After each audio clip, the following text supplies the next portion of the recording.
He thought he had taken everything from her. The money she had saved since she was 16. The car they bought together. The furniture she picked out on a Sunday afternoon when she still believed in Sundays. He took the apartment, the espresso machine, even the photographs from the hallway wall. He left her a note on the refrigerator that said, "Sorry, it's just business." But there was one thing he never knew existed. One place her father had hidden 10 years before he died on a stretch of Montana land along Boulder Creek, where the wind moves like a slow hand across the grass. A place with a door that had not been opened in a decade. A place that held the truth about who killed her father and why. She did not know any of this when she walked out of that apartment. Are you with sure one there isn't backpack another way out of and here? $100 in cash. We have to leave now. She did not know it when she checked into a motel where the neon sign buzzed like a trapped insect. And she did not know it when a thick brown envelope arrived 3 days later with her full legal name typed across the front. She would learn it standing in the dust of a forgotten workshop, holding a brass key her father had buried under See a this loose road here, stone. past the barn? Yes, then Reading we turn a letter here towards written the river. in his blocky handwriting that began with 4 words. If you are reading this, then I am gone. This is her story, and it is just beginning. The keys made a small tinny sound when they hit the granite countertop. It was not the sound a person expects when their life ends. There should have been something larger. A breaking, a snap.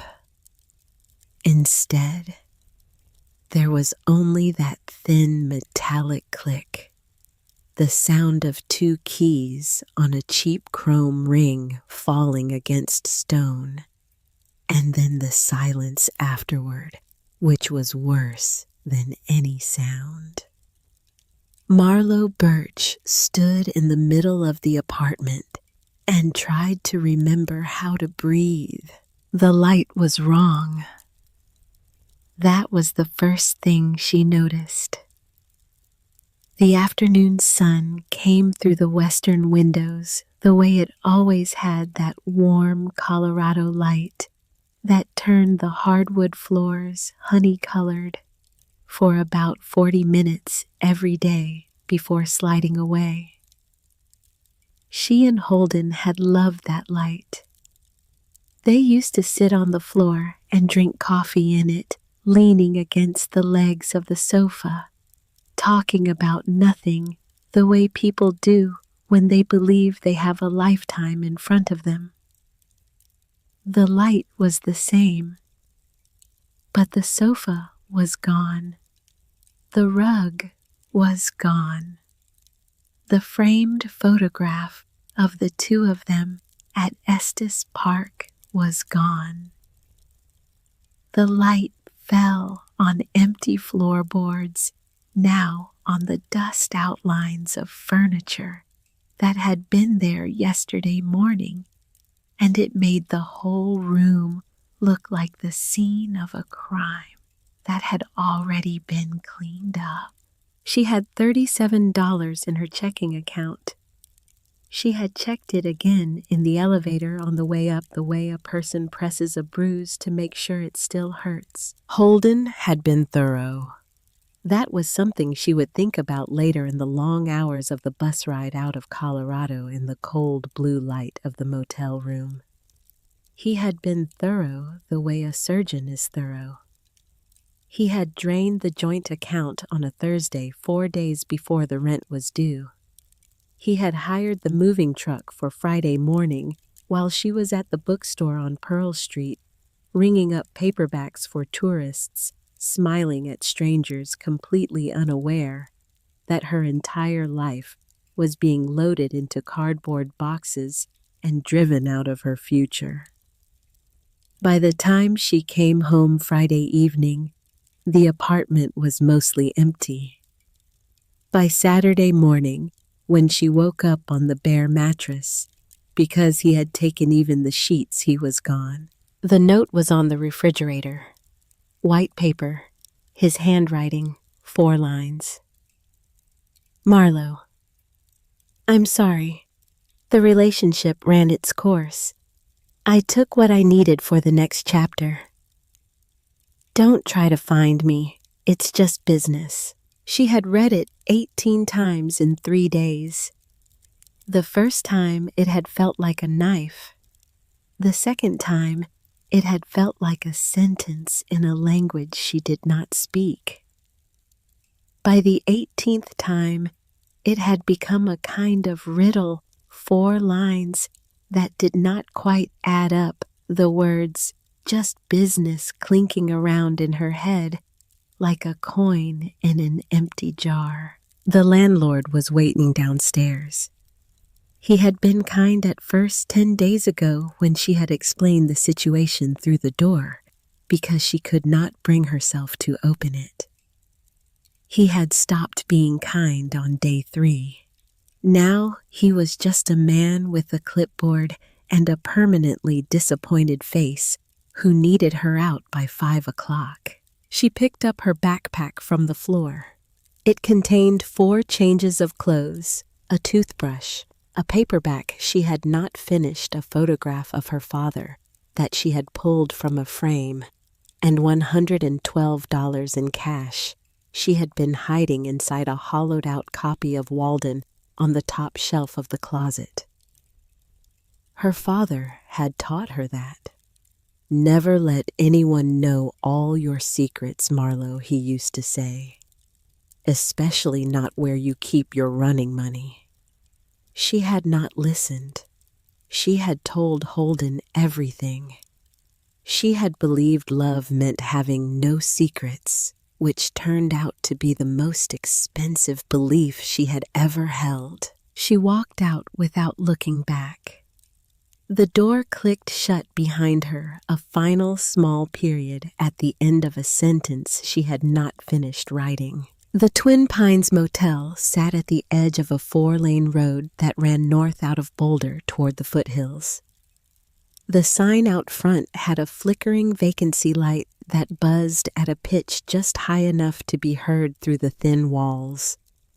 The clerk was a tired-looking woman in her 50s with kind eyes and a paperback open face down on the desk. She did not ask any questions. She took $36 in cash for 2 nights, slid a key across the counter, and went back to her book. Room 12. Brown carpet that had been brown when it was new and was now a different brown. 2 double beds with mustard yellow comforters that smelled like cigarettes and pine-scented disinfectant. A television bolted to the dresser. A Bible in the drawer. Marlo sat on the edge of the bed and waited for the crying to start. It did not start. She waited an hour. She waited 2. The light through the curtain went from gold to gray to dark, and the buzzing of the neon sign settled into the walls like a second heartbeat, and still the tears did not come. She thought maybe she had broken something inside herself that was supposed to handle this kind of moment. She lay back on the comforter and stared at the water stain on the ceiling, which was shaped like the state of Wyoming, and she tried to remember the last thing she had said to her father before he died. She could not remember. That was the worst part. He had died 10 years ago when she was 18, and she had been so destroyed by it that the days around his death had blurred into one long gray afternoon, and somewhere in that afternoon was the last conversation she had ever had with him, and she had lost it. She remembered his voice. She remembered the smell of his canvas work jacket. She remembered the way his calloused hands looked holding a coffee cup. But the last words were gone, and the longer he was dead, the more of him went with them. She slept on top of the comforter, fully dressed, with her backpack on the pillow beside her, like a person. For 3 days, she did not leave the room. She watched daytime television with the sound off. She ate vending machine crackers and drank water from the bathroom tap. She let the silence build up around her like snow against a door. She thought about Holden in fragments, the way he had laughed too easily at her jokes when they first met, the way he had asked on the 3rd date about her family, and how he had listened with the perfect patient expression of a man memorizing something, the way he had said, "We should combine our accounts, Marlowe. It makes everything simpler." The way she had said yes. She thought about her father in fragments, too. Silas Birch, 55 years old when he died. Independent hydrologist. A man who could read the way water moved through a piece of land, the way other men read the newspaper. He used to take her with him on jobs in the summer, when she was small before her mother got sick, and then sicker, and then gone.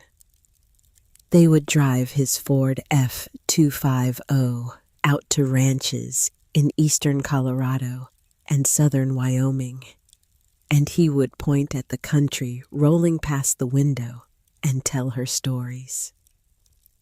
"That ridge there, Marlowe, that's where the water table comes up close to the surface. You can tell by the cottonwoods. Cottonwoods don't lie about water." He had died in a river. That was the official story. He had been doing field work along the Yellowstone in Montana, and he had slipped on a wet rock and gone in, and by the time anyone found him, the cold had done its work. Accidental drowning.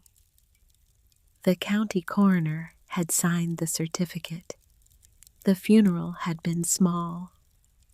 Marlowe had been 18 and alone in the world, and she had signed the papers the state lawyer told her to sign, and she had moved through the next year in a fog so thick she could not remember most of it. There had been no other property in the estate. There had been a mortgaged house they had to sell to cover the debts. There had been his truck, which she had sold for $1,500 to pay for the funeral. There had been a single cardboard box of his personal effects, which she still had in a storage unit in Lakewood, and which she had not opened in 9 years, because she was afraid of what looking at his handwriting would do to her. On the 4th day, she made herself go outside. She walked along the shoulder of the 4-lane road to a diner half a mile away.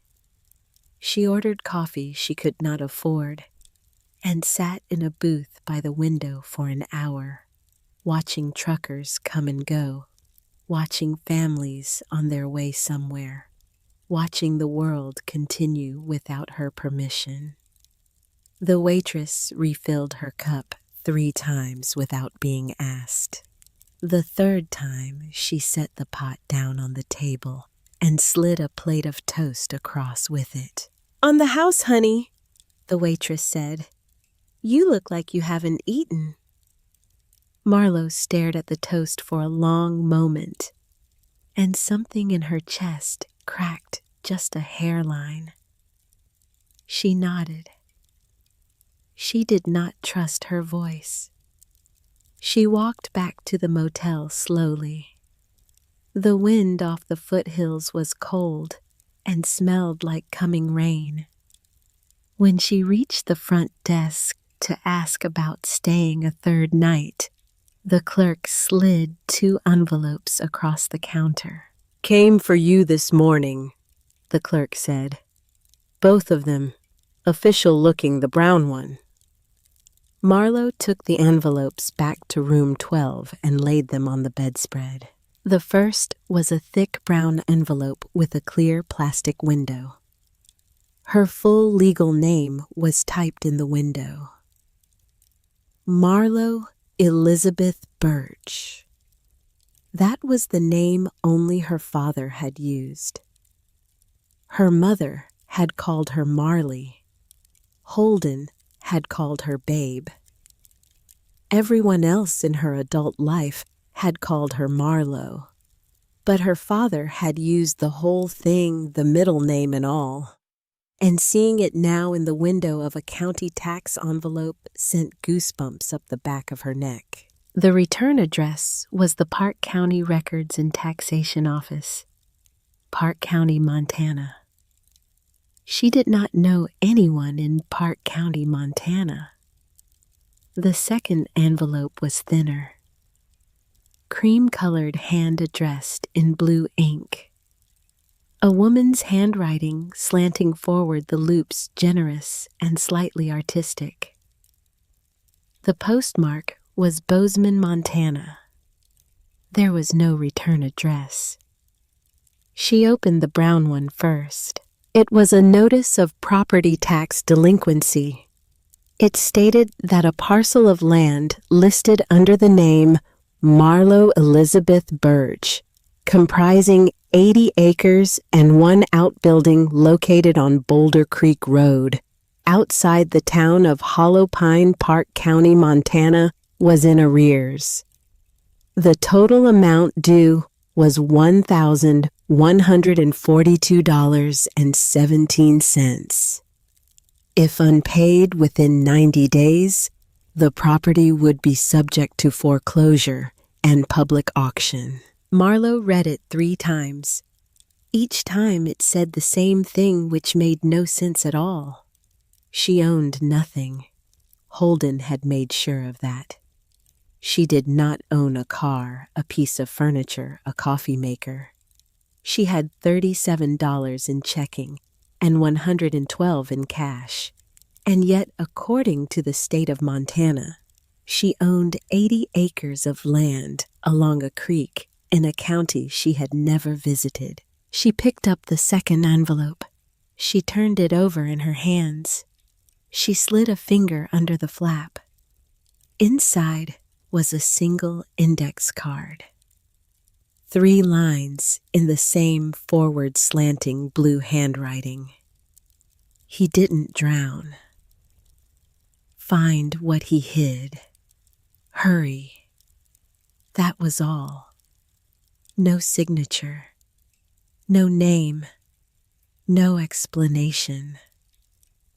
Marlowe sat very still on the edge of the mustard yellow comforter and felt the room around her tilt very slowly, the way a boat tilts when something large passes underneath. She read the card again. She read it a 3rd time. The first thought, the cold, rational thought that came in like a knife, was that this was Holden. This was some final, cruel game. He had drained her accounts and emptied the apartment, and now he was reaching back to twist the knife by referencing her father, who he knew was her tenderest place. She turned the card over. The back was blank. She held it up to the light. No watermark. The handwriting was nothing like Holden's. Holden had a cramped looping script that always slanted backward. This was the opposite. A woman, she thought again.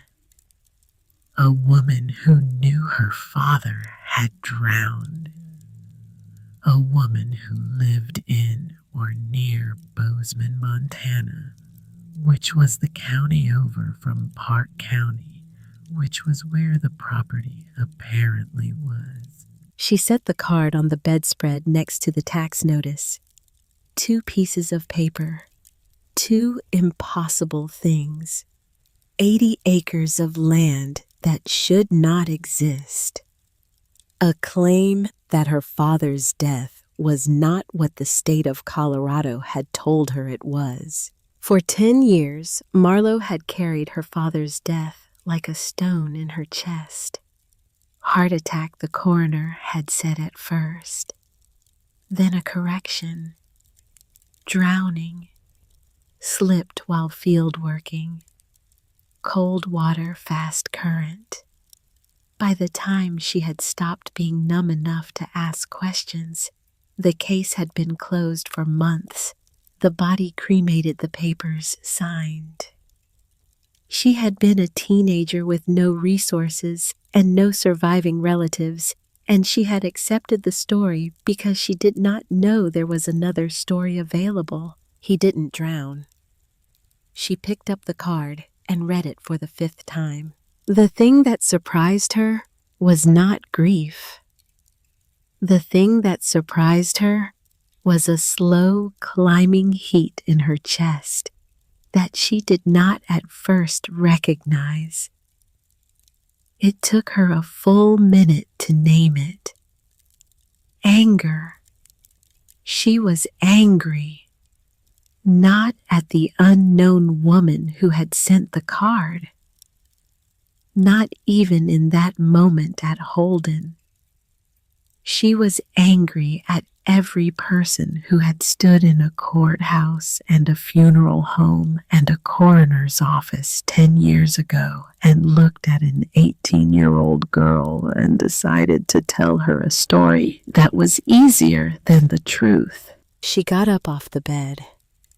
She walked to the window and pulled back the cheap curtain. The sun was setting over the foothills, that long Colorado dusk that turns the mountains the color of cooled iron. Somewhere to the north was Wyoming, and somewhere past Wyoming was Montana, and somewhere in Montana was a piece of land that belonged to her. She had 90 days before the county took it back. She had $112 in cash. She had a name and an address. She had a father who had loved her enough to hide 80 acres of land in her name and who had been dead for 10 years and who, according to a stranger writing from Bozeman in blue ink, had not drowned. She turned away from the window. She picked up the backpack. She put the 2 envelopes inside it between the paperback and the photograph. She did not cry. She did not call anyone. She walked to the front desk and asked the clerk where the bus station was. The clerk looked up from her paperback. She studied Marlo's face for a long second, the way a woman who has worked night shifts in motels learns to study faces. She did not ask any questions. 2 blocks east, the clerk said. Greyhound runs north every morning at 6. Marlo slept that night for the first time in a week. Not well, but she slept. The bus pulled out of Boulder at 6:12 in the morning, late by 12 minutes, the engine grumbling like an old animal. Marlo took a window seat near the back. She had a ticket to Bozeman with the transfer in Billings and $43 left in her pocket. The man across the aisle was asleep with his mouth open before they reached the interstate. She watched the Front Range slide past in the gray dawn. The plains opened up east of Cheyenne, that long, flat country that always made her feel both small and free. The sky got bigger. The light got harder.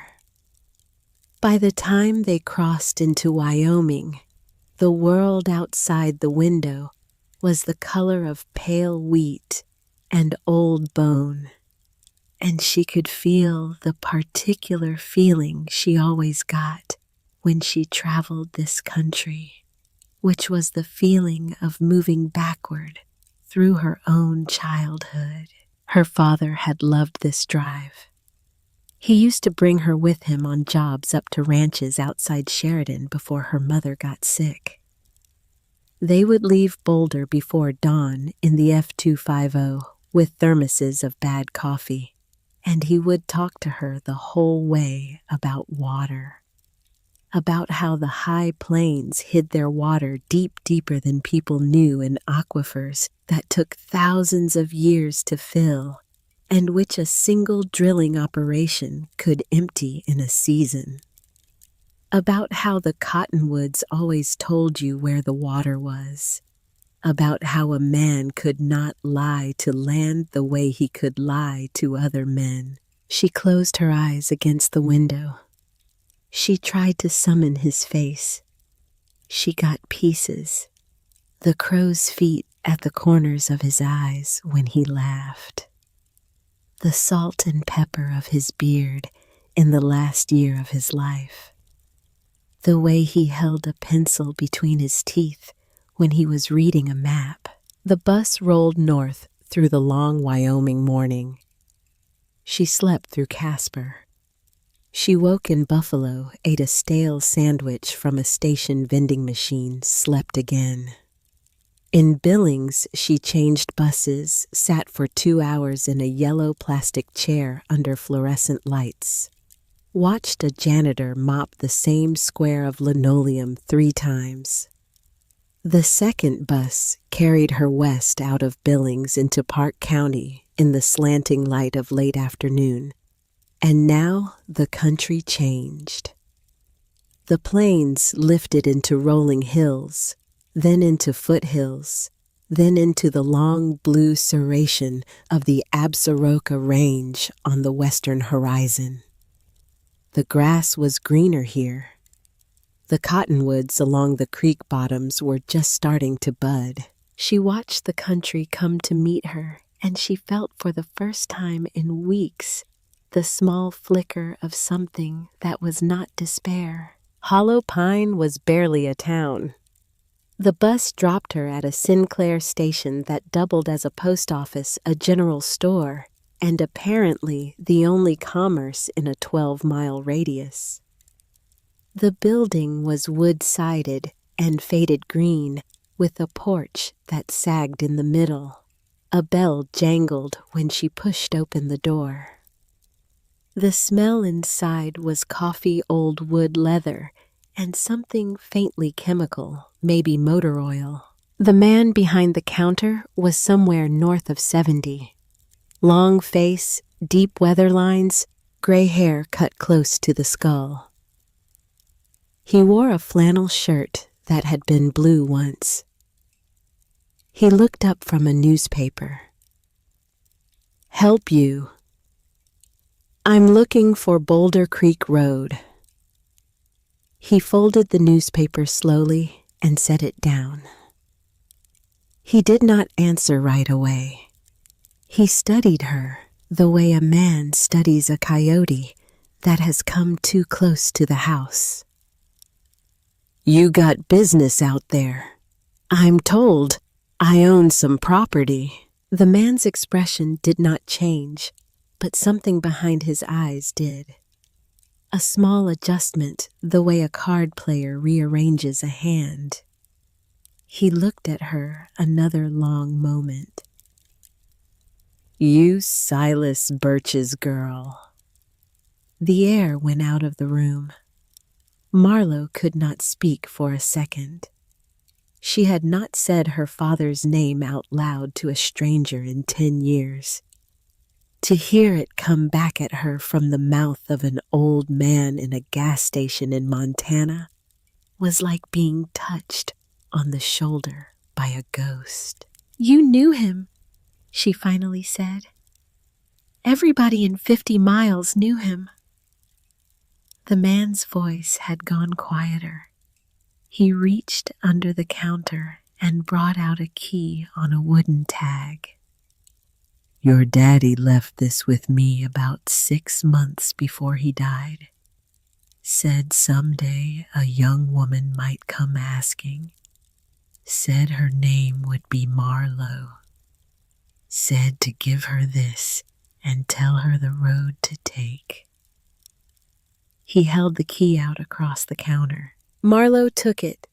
It was a small brass key, tarnished, attached to a cedar tag, with a number burned into the wood.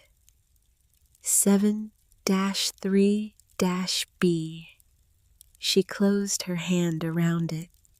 The metal was cool. The wood smelled faintly of cedar even after all these years. His Ford's still there, the old man said. Far as I know, nobody's been out that way in a long time. Road's grown over. You walk it. He paused. He looked at her for another moment, and his face softened by some small fraction. There's a stone at the base of the front step. Loose one, different color than the others. Lift it up. What's under it? Whatever your daddy put under it. The man picked up his newspaper again. He was already retreating into himself. 3 miles east, first dirt track on your left after the old grain elevator. There's a rusted gate. She stood there a moment longer. She wanted to ask 100 questions. Who are you? What was he like at the end? Did he ever mention me? Did he ever say what he was doing out here? But the old man had turned back to his newspaper, and she understood somehow that this was not the time. He had given her what her father had asked him to give. The rest was hers to find. Thank you, she said. He nodded without looking up. The walk took her an hour and 20 minutes. The sun was sliding down behind the Absarokas by the time she found the gate. It was exactly as the old man had said.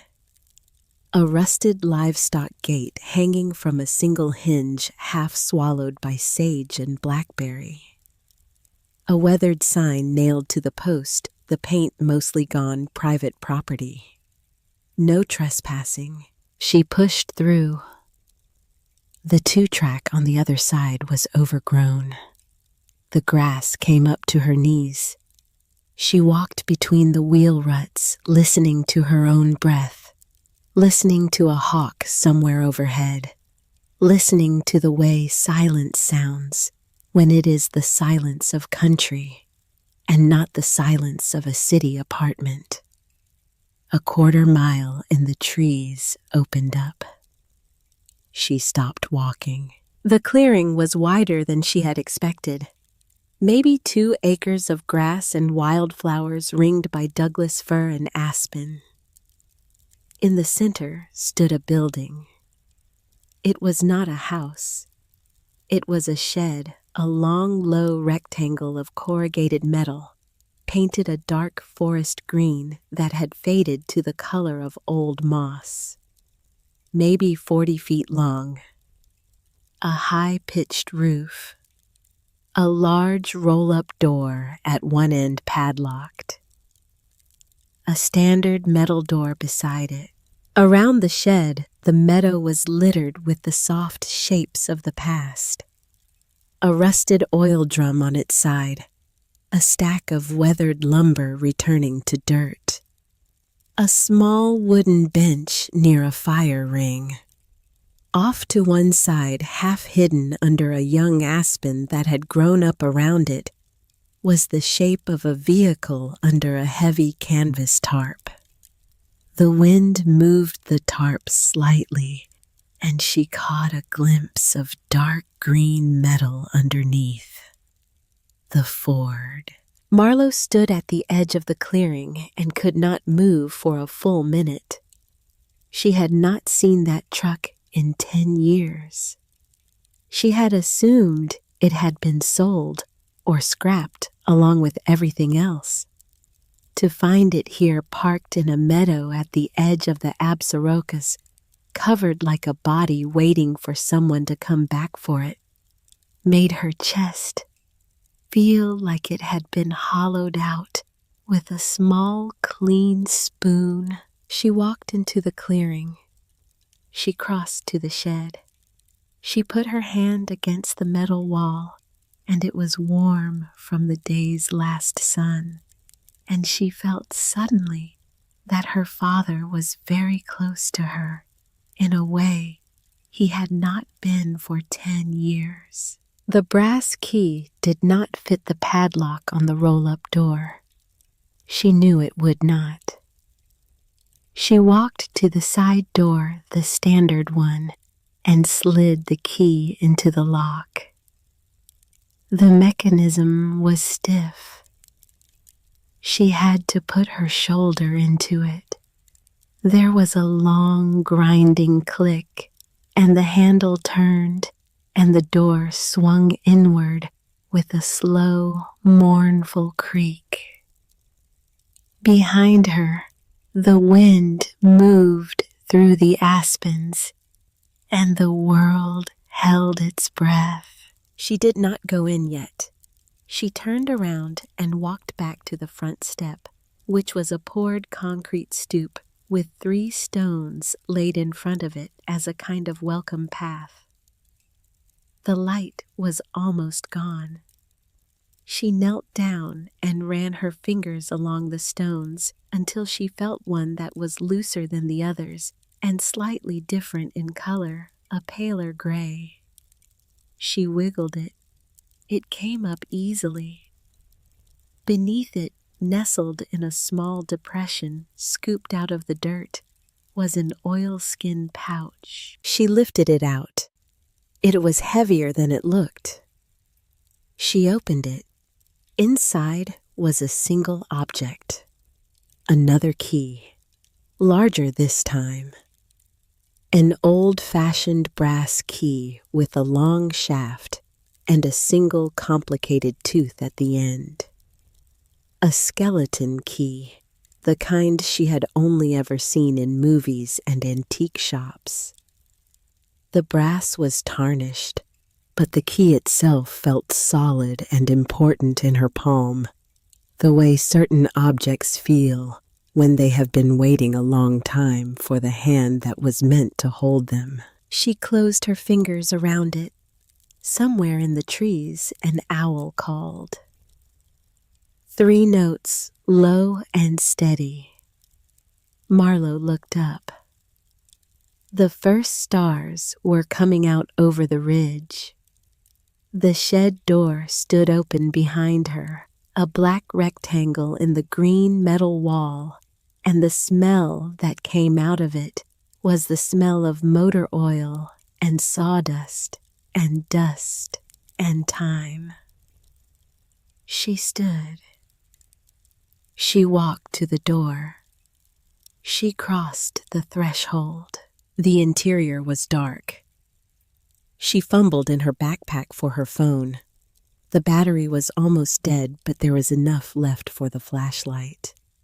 She turned it on, and the beam cut a clean white cone through the blackness, and what it touched made her stop breathing. It was a workshop. Her father's workshop. Along the left wall stretched a long workbench, polished smooth by years of use, lined with vices and clamps and tools laid out in clean rows.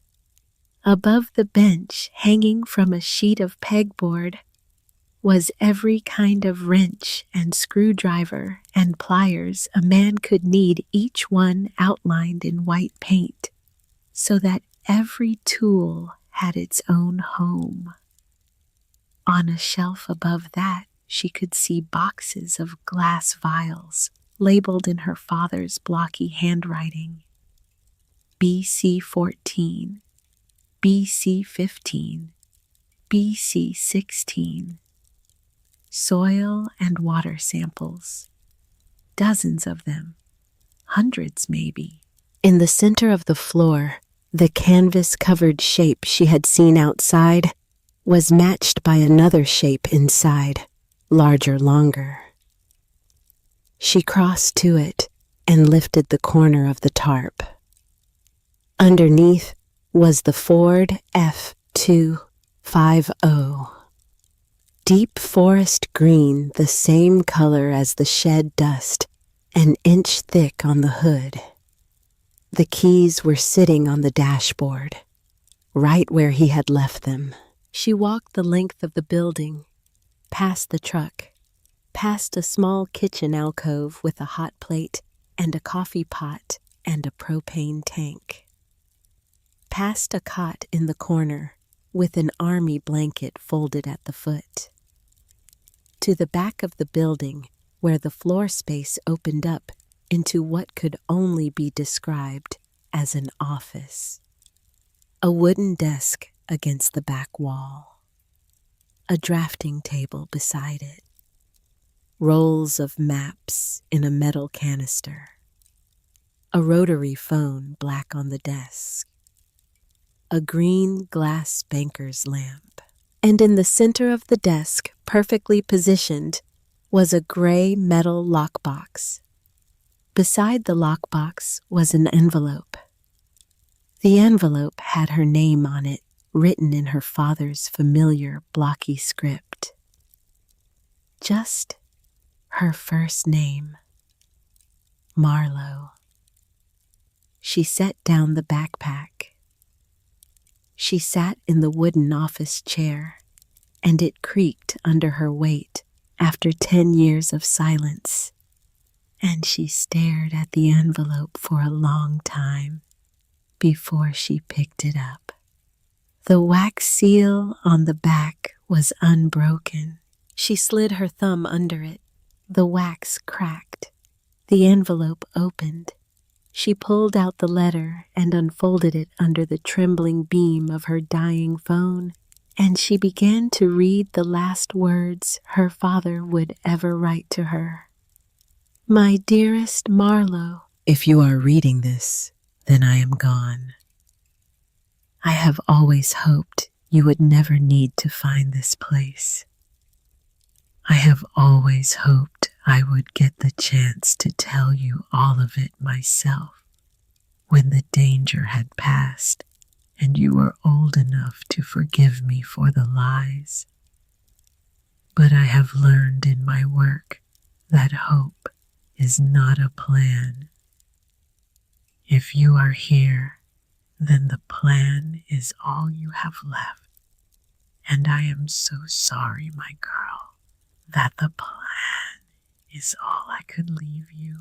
I want you to understand first that everything I did was to keep you safe. I lied to you about where I went on the weekends. I lied to you about why I was so tired. I lied to you in the end about what was happening to me. I lied because I loved you, and because there were men who would have used you to get to me if they had known you existed. I want to tell you the story of what I found. She turned the page.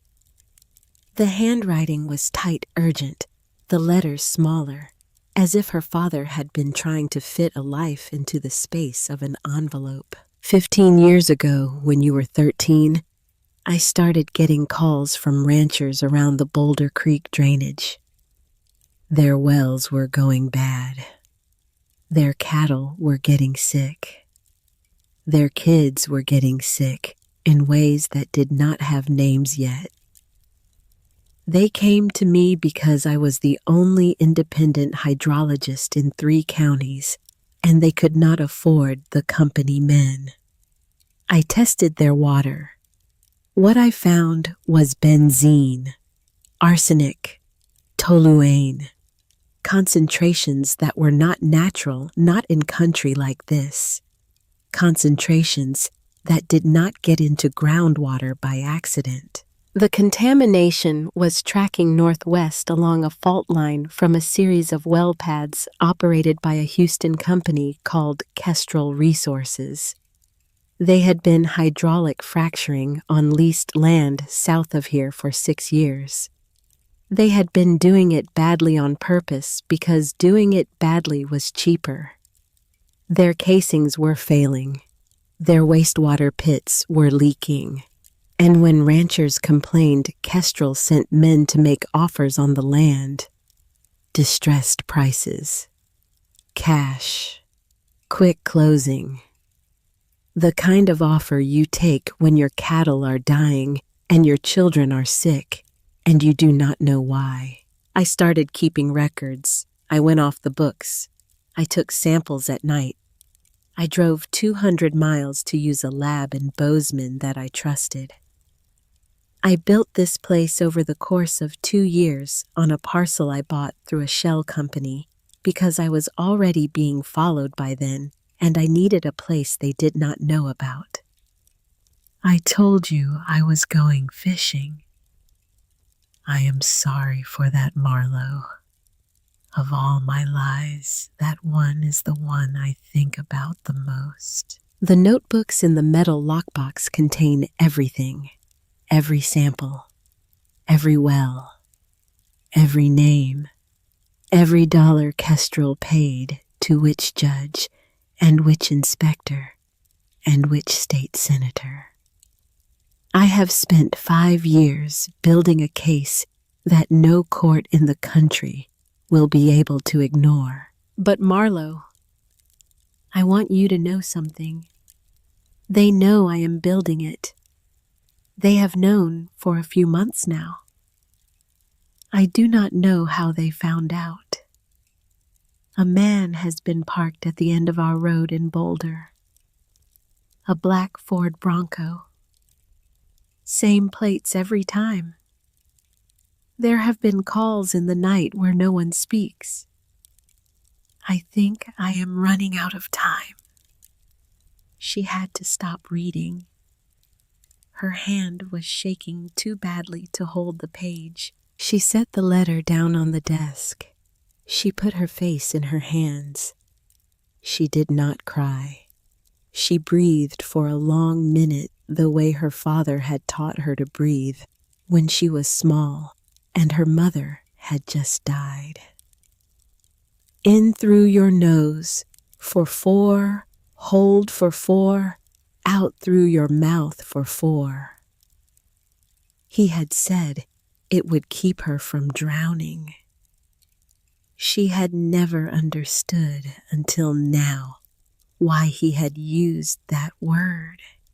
She picked the letter back up. If you are reading this, it means they got to me before I got to them. I am so sorry, Marlowe. I had wanted to give you a different inheritance.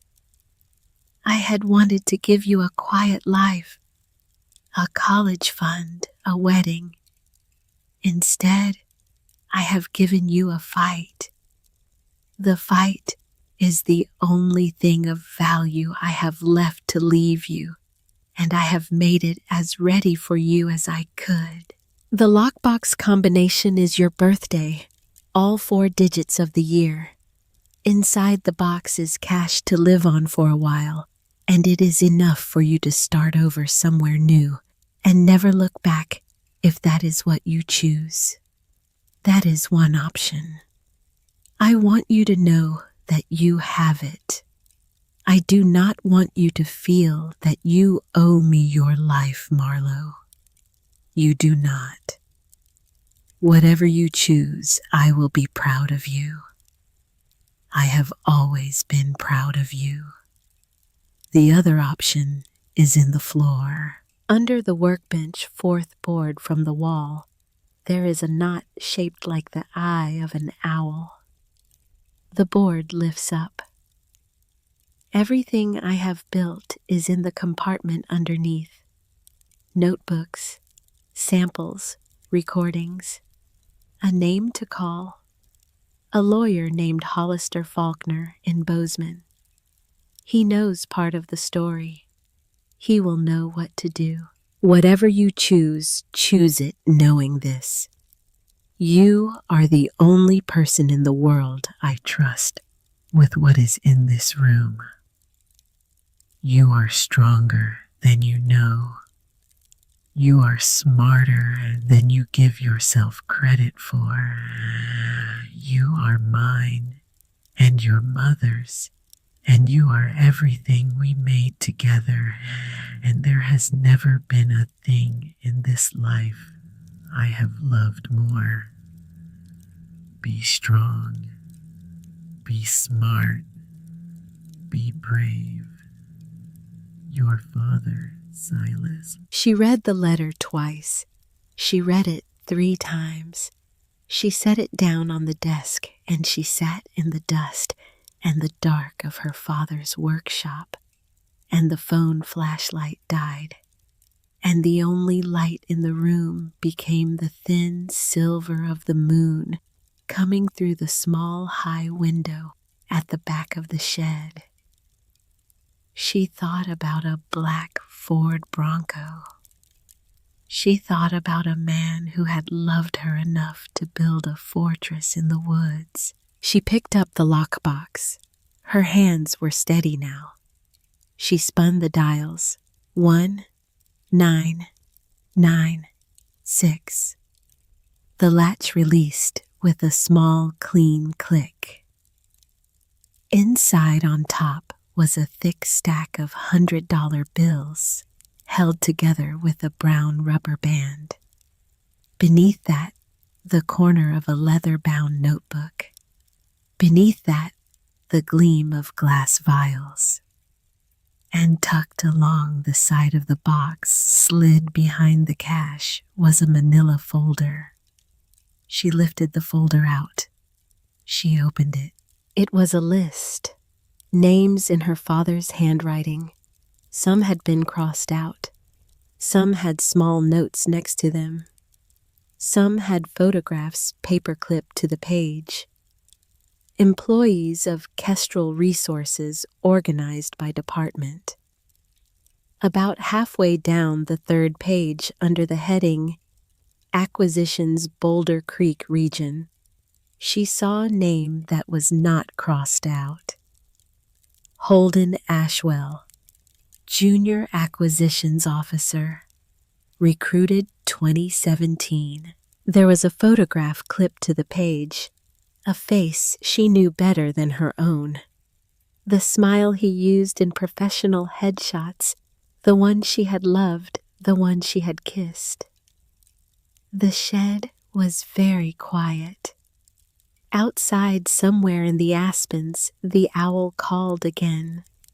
3 notes, low and steady. Marlo Birch sat in the dark of her father's workshop and stared at the photograph of the man she had loved for 2 years, and the room around her tilted very slowly, the way a boat tilts when something enormous passes underneath. And for the first time since she had walked out of the apartment in Boulder, she understood that the world was much larger than her grief and much darker, and that she had been standing in only a small lit corner of it her whole life. She closed the folder. She put it back in the lockbox. She closed the lid. She sat in the chair and she did not move for a long time, and somewhere outside the wind picked up and moved through the meadow, and the canvas tarp on her father's Ford fluttered like a heart that had just remembered how to beat. She did not sleep that night. She did not try. The phone had died completely, and the only light in the shed was the slow silver of the moon moving across the high window at the back. Marlo sat in her father's chair until the cold started to find its way into her bones, and then she got up and walked the length of the building just to keep moving. She did not turn on the propane lamp she had seen on the workbench. She did not want light yet. She wanted to be in the dark with what she had read, the way a person wants to be in the dark with a body before the world comes in and starts making arrangements. Around 3 in the morning, she walked outside and stood in the meadow. The absarokas were a black serration against a sky thick with stars. The owl was still out there somewhere working its territory. The wind moved through the aspens, and the sound was the sound of 100 small voices, all of them saying the same thing she could not quite hear. She thought about the black Ford Bronco. She thought about a man parked at the end of the road in Boulder 15 years ago, watching her father come and go, watching the lights in their house go on and off. She thought about a 13-year-old version of herself walking home from middle school, past that car not knowing. She thought about Holden, the smile he had used on her, the way he had asked on their 3rd date about her father. "Tell me about him, Marlowe. He sounds like he was an extraordinary man." The way she had cried just a little and he had taken her hand across the table. The way she had thought, this one is different. The way she had been in that moment more thoroughly fooled than she had been at any other point in her life. She did not cry now. She felt the place inside her where crying lived, and it was empty. Crying was for losses you could not do anything about. This was something else. At dawn, she went back into the shed and lit the propane lamp. The light bloomed slowly, a warm gold that pushed the shadows back into the corners. The shop came into focus around her. She saw things she had missed in the dark. A radio on a shelf above the workbench, a small brown transistor with a leather strap. A row of canned food in a cabinet beside the hot plate, dusty but unopened. A rain barrel just outside the back door, half full of cold, clear water. A wood-burning stove against the south wall with a stack of split pine beside it. He had built a life here. He had been ready, if it came to it, to live here. She made coffee on the hot plate using water from the rain barrel and a tin of grounds from the cabinet that smelled stale but was still coffee. She drank it standing at the workbench, looking at the rows of glass vials labeled in his blocky hand. BC 43, BC 44, BC 45. She did not know what BC stood for. She suspected Boulder Creek.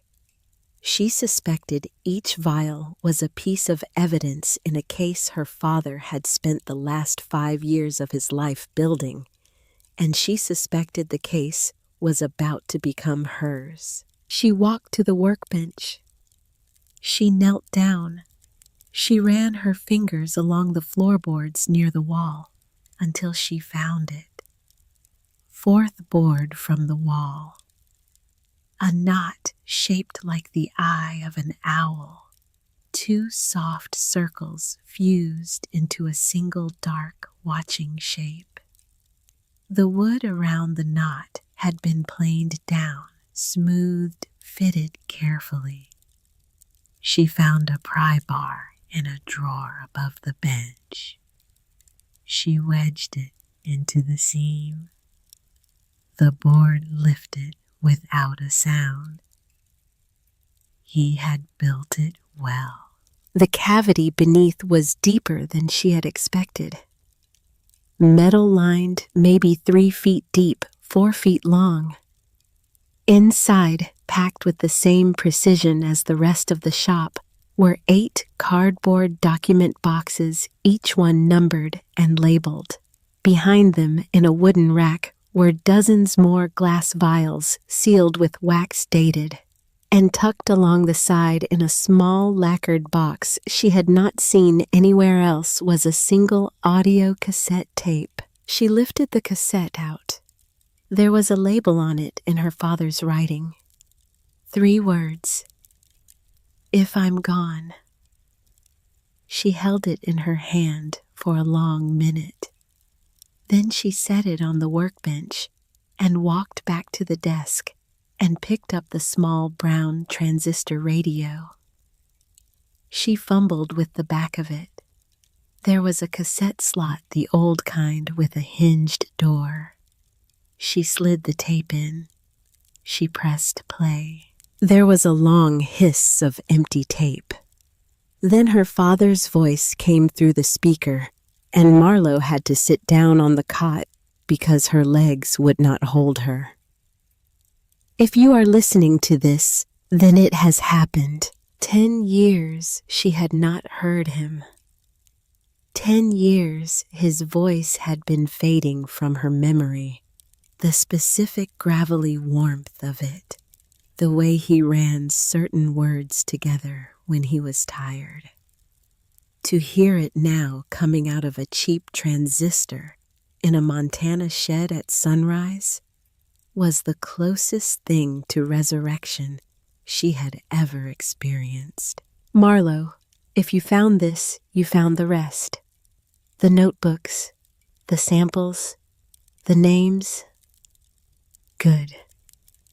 Listen carefully, because I do not have much tape, and I am tired, and I do not know how much time I have. There is a black Ford Bronco that has been parked at the head of our road in Boulder for the last 6 weeks. Plates from out of state. 2 men, sometimes 1. They follow me when I leave the house. They follow at a distance. They are not subtle, but they are not stupid either. They want me to know they are there. She closed her eyes. Last week, a man called the house at 2 a.m. and breathed on the line for a full minute and then hung up. I did not tell you. You were already asleep. I do not want you to be afraid of the phone for the rest of your life because of what they are doing to me. I have a meeting tomorrow up at the Yellowstone with a man named David Kettering. He is a Kestrel insider who wants out. He says he has documents. I do not entirely trust him, but I am going. I have to go. This has gone on too long. If something happens to me at that meeting, Marlowe, I want you to know it was not an accident. I do not slip on rocks. I have walked the Yellowstone 100 times in worse conditions than I will be walking it in tomorrow. If they tell you I drowned, I want you to know they are lying. A pause on the tape. A long, ragged breath. Whoever is listening to this with you, if anyone needs to hear this part. The man who runs the operation that is doing this is named Garrick Thackeray. Special Operations Division at Kestrel Resources Houston office. He is the one who gives the orders. There is a man under him named Pell who does the actual work. There may be others. Garrick Thackeray. Remember that name. Another pause. Marlowe, I love you. I am so sorry. Be strong. Be smart. Be brave. The tape hissed for another 10 seconds and then clicked to a stop. She sat on the cot in the gold light of the propane lamp, and she did not move for a long time. Her father's voice was still in the room. It would be in the room she understood for the rest of her life. She got up. She walked to the desk. She picked up the rotary phone. There was a dial tone. He had kept the line active for 10 years somehow through a shell account or a paid subscription or a quiet arrangement with the local exchange, and the dial tone was steady and clear. She dialed the number she had memorized from her father's letter. Hollister Faulkner, area code 406 Bozeman. It rang twice. A man's voice answered, calm, older, tired in a way that suggested he had been tired for a long time. Faulkner. My name is Marlowe Burt. There was a silence on the other end of the line that went on long enough that she thought he had hung up.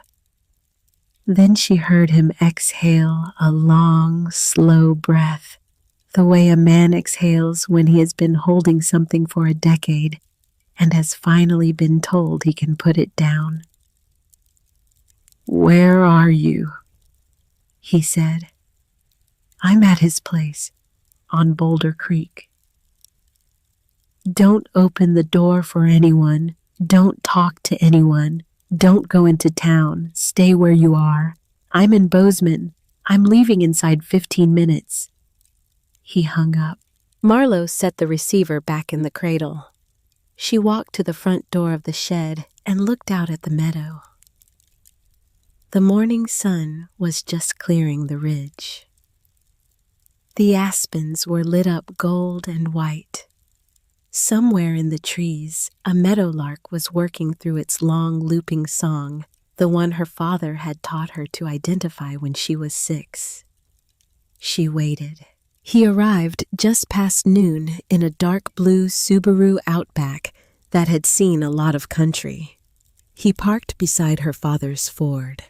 He got out slowly, a tall man in his late 50s, gray at the temples, wearing a rumpled wool sport coat over a denim shirt. He stood in the meadow for a long moment, looking at the shed, and she saw him take a breath that was almost grief. She stepped out onto the stoop. "Mr. Faulkner." Hollister. He walked toward her. He stopped about 10 feet away, took her in slowly. He had her father's habit of looking at people for a full second before he spoke. "You look like him." "I've been told." "He was a good man, Marlowe. He was one of the best men I ever knew, and I knew him only at the end. He used to say if anything happened to him, I should wait. So I waited." He paused. He looked at the shed. "I have been waiting for 10 years and 3 months. She did not know what to say to that, so she did not say anything. She gestured him inside. She watched him take in the workshop. She watched his face when he saw the desk, the lockbox, the floorboard pried up beside the workbench. She watched him kneel down at the cavity and lift out one of the document boxes and open it on the workbench. He did not speak for a long time. He turned pages. He read. He turned more pages. She made him coffee on the hot plate while he read because she did not know what else to do, and he accepted it without looking up. After almost an hour, he closed the box. He stood up slowly. He looked older than he had when he walked in. "Marlowe," he said. "Yes." "Your father did not drown." "I know. I am going to say it again. Your father did not drown. He was killed. The men who killed him are still working. They are still doing the same thing in the same country to the same people. And what is in this room is enough to put them in a federal prison for the rest of their lives. Do you understand what I am telling you? Yes. Then I need to ask you the only question that matters. Are you going to take the money in that box and run? Or are you going to stay and finish what he started? She looked at him for a long moment. She looked past him at the shed, at the rows of vials, at the canvas tarp covering her father's truck, at the small brown radio on the shelf, where her father's voice had just told her he loved her. "I'm staying," she said. He nodded. He did not smile. He just nodded the way a man nods at a verdict. "Then I need to tell you something," he said, "before we go any further, and you can decide after I tell you whether you still want me on this." She waited. In 1991 and 1992, and the first half of 1993, I was an associate attorney at a firm called Maddox and Hines in Houston. It was my first job out of law school. Maddox and Hines was and is outside counsel for Kestrel Resources. I worked on Kestrel files for 2.5 years. I did not know then what the company was. I was 26 years old, and I thought I was working on routine commercial litigation. I left when I found out otherwise. I left badly. I burned bridges I should not have burned, and I came north, and I have been here since. He looked at her. I have been waiting 33 years for a case that would let me finish what I should have done when I was 28. Your father's case is that case. I want you to know that before we begin. I am not a neutral party in this. I have something to make right. If that is not what you want from your lawyer, I will help you find somebody else, and there is no shame in saying so. She thought about it. She thought about the rotary phone and her father's voice from a tape and a name in blue ink on an index card. "I want you," she said. He nodded once. They got to work. For the next 6 days, they did not leave the shed except to drive into Hollow Pine for groceries and gasoline.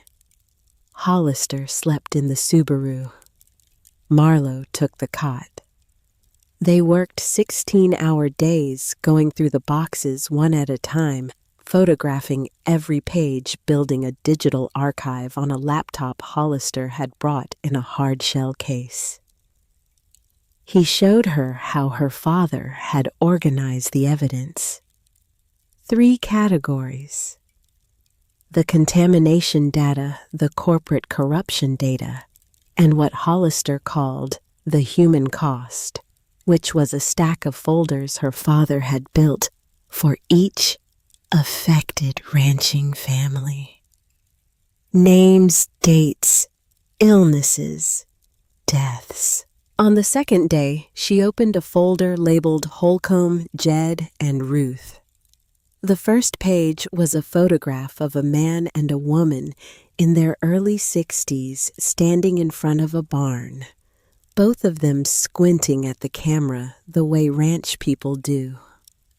The man was tall and lean, a face like good leather.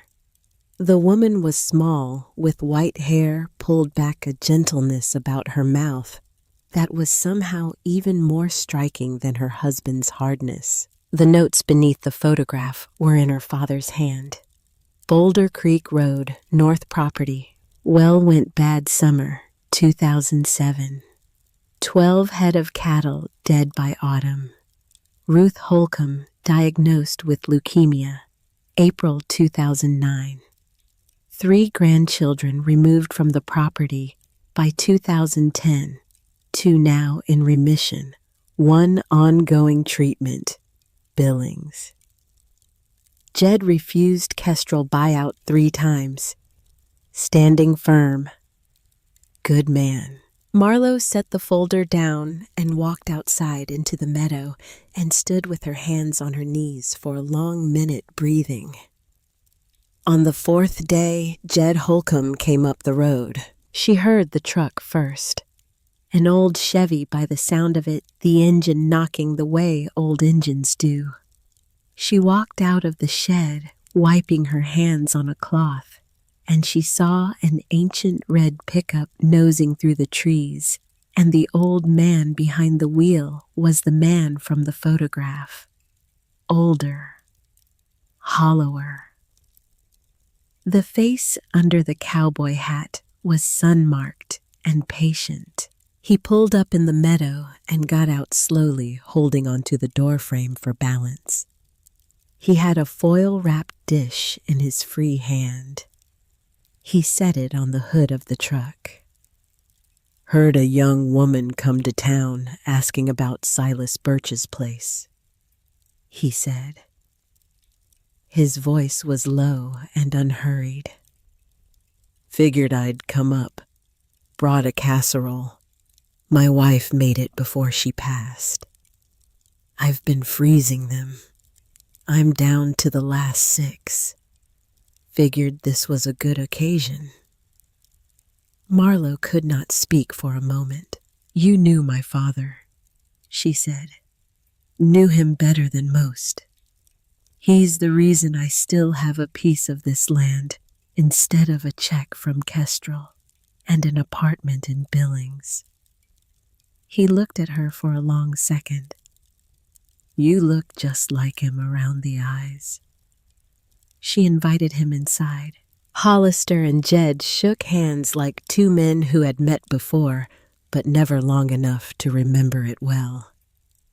Marlo heated up the casserole on the hot plate. She made coffee. She set 3 places at the workbench, which was the only flat surface large enough. They ate elk green chili and pinto beans out of tin bowls in the gold light of the propane lamp, and Jed Holcomb told her about her father. He told her about a man who would drive 2 hours out of his way to test a well for free for a family he had only just met. He told her about a man who would sit with a rancher's dying wife and read to her from Whitman because that was what she had wanted.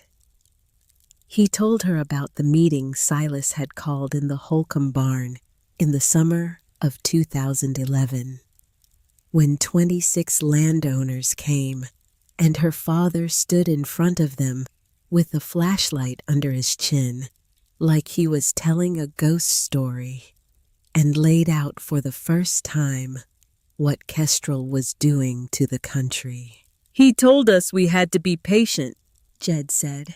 He told us this was a long game. He told us he was building something that would put them away forever, but only if we stayed quiet, and we stayed put, and we trusted him.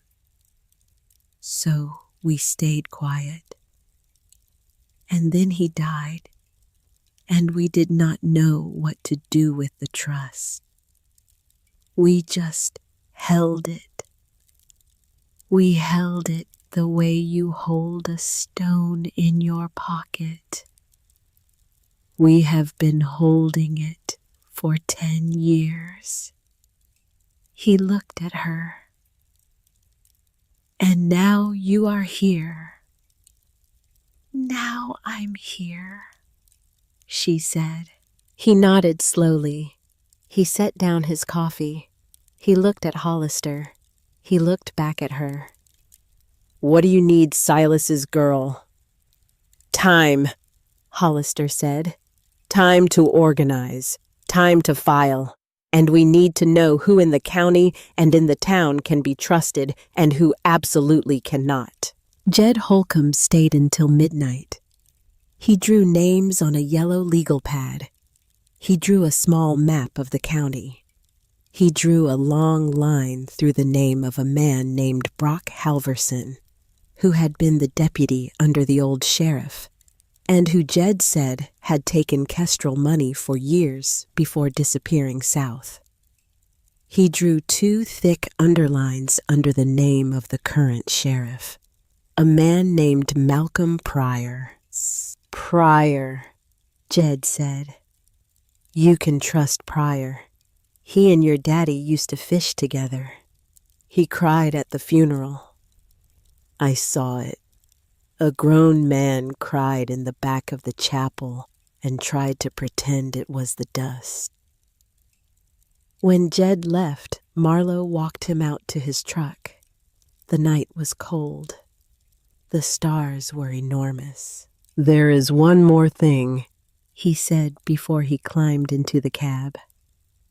Your father, the last week of his life, he came to my house, and he sat on the porch with me, and he said something I have never forgotten. He said, Jed, if anything ever happens to me, do not let them tell my daughter I drowned. Promise me. Tell whoever comes asking that I did not drown. And I promised him. And then he died, and you did not come. And you did not come. And I started to think you were never going to come. But you did. He looked at her for a long moment. You did not drown either, Silas's girl. You found the road back. He drove away. She stood in the meadow until his tail lights disappeared into the trees. The next morning, Sheriff Malcolm Pryor's cruiser came up the road. He parked behind the Subaru. He got out. He was a big man, late 60s, gray crew-cut of face that had seen things and refused to be hardened by them. He wore his uniform the way some men wear a wedding ring, like a vow that had cost him something. Hollister and Marlowe met him in the meadow. He took off his hat. Marlowe Birch. Yes? I wondered if I would ever get to look at you with your father's eyes looking back at me. He turned the hat in his hands. I owe your daddy a debt I have never been able to pay. I am here to start paying it. He walked them into the shed. He sat on the cot with his hat on his knee. He told them slowly that he had been the responding officer on the morning Silas Birch's body had been found in a backwater of the Yellowstone north of Gardner. He had been the first man at the scene. He had taken the body to the county coroner himself. The coroner is a good man, Pryor said. His name is Doc Eldridge. He is retired now, lives outside Livingston. He did the autopsy. The official cause of death is drowning. That is what the certificate says. That is what the report says. That is not what Doc found. He paused. Doc found hydraulic fracturing fluid in your father's lungs, not creek water. Not enough creek water. The lungs had been flooded with something else first. Something with petroleum distillates and proprietary surfactants, and there was a contusion on the back of his head that did not fit a fall. Marlowe held very still. Doc wrote 2 reports, Pryor went on. The official one and the real one. He gave the real one to me. I have kept it in a safe in my house for 10 years. I am ready to bring it forward when you say it is time." She looked at the floor for a long minute. "It's time," she said. He nodded. He left at sunset. Before he went, he stood in the meadow with her and looked at the country going gold around them, and he said, "Your daddy loved this place. He used to say the land out here did not forget. I think he was right. I think this country remembered him for 10 years until you got here." He drove away. She stood in the meadow for a long time after the dust settled. That night, she sat at her father's desk by the green glass lamp, and Hollister sat across from her, and they began to plan the filing of a federal civil suit against Kestrel Resources on behalf of the ranching families of the Boulder Creek drainage, with the late Silas Birch listed as the originating witness and his daughter, Marlo Elizabeth Birch, listed as administrator of his estate and plaintiff in her own right. It would be one of the largest environmental contamination suits ever filed in the state of Montana. It would also be she understood the moment Kestrel knew she was no longer a problem they could manage from a distance. 3 days later, the first email arrived. The address was a long random string of letters and numbers. The subject line was 3 letters. ARK. The body was short. "Ms. Birch, I worked with your father briefly in a way he would not have recognized as work. I have been watching the public records. I see you have filed. I have what you need to finish this. I cannot come to you yet. They are watching. I will reach out again when it is safe. Be careful. You are in more danger than you understand. Trust the sheriff. Trust the lawyer. Trust no one else." It was signed ARK_71. Marlo stared at the screen. She thought about the index card. He didn't drown. Find what he hid. Hurry. The same forward slant of intelligence. The same economy of language. A woman, almost certainly. Someone close enough to Kestrel to be afraid. Someone who had known her father's name long enough to send a postcard to a motel in Boulder when an eviction notice cleared a courthouse. She showed it to Hollister. He read it twice. He stared at the screen. "This person," he said, "is the case. Whoever sent this, whoever ARK_71 is, that person is the witness who buries Kestrel. We need to keep her alive, and we need to keep her talking." "How?" "Carefully," he said. "Carefully, Marlo." The harassment started on a Thursday. It started small.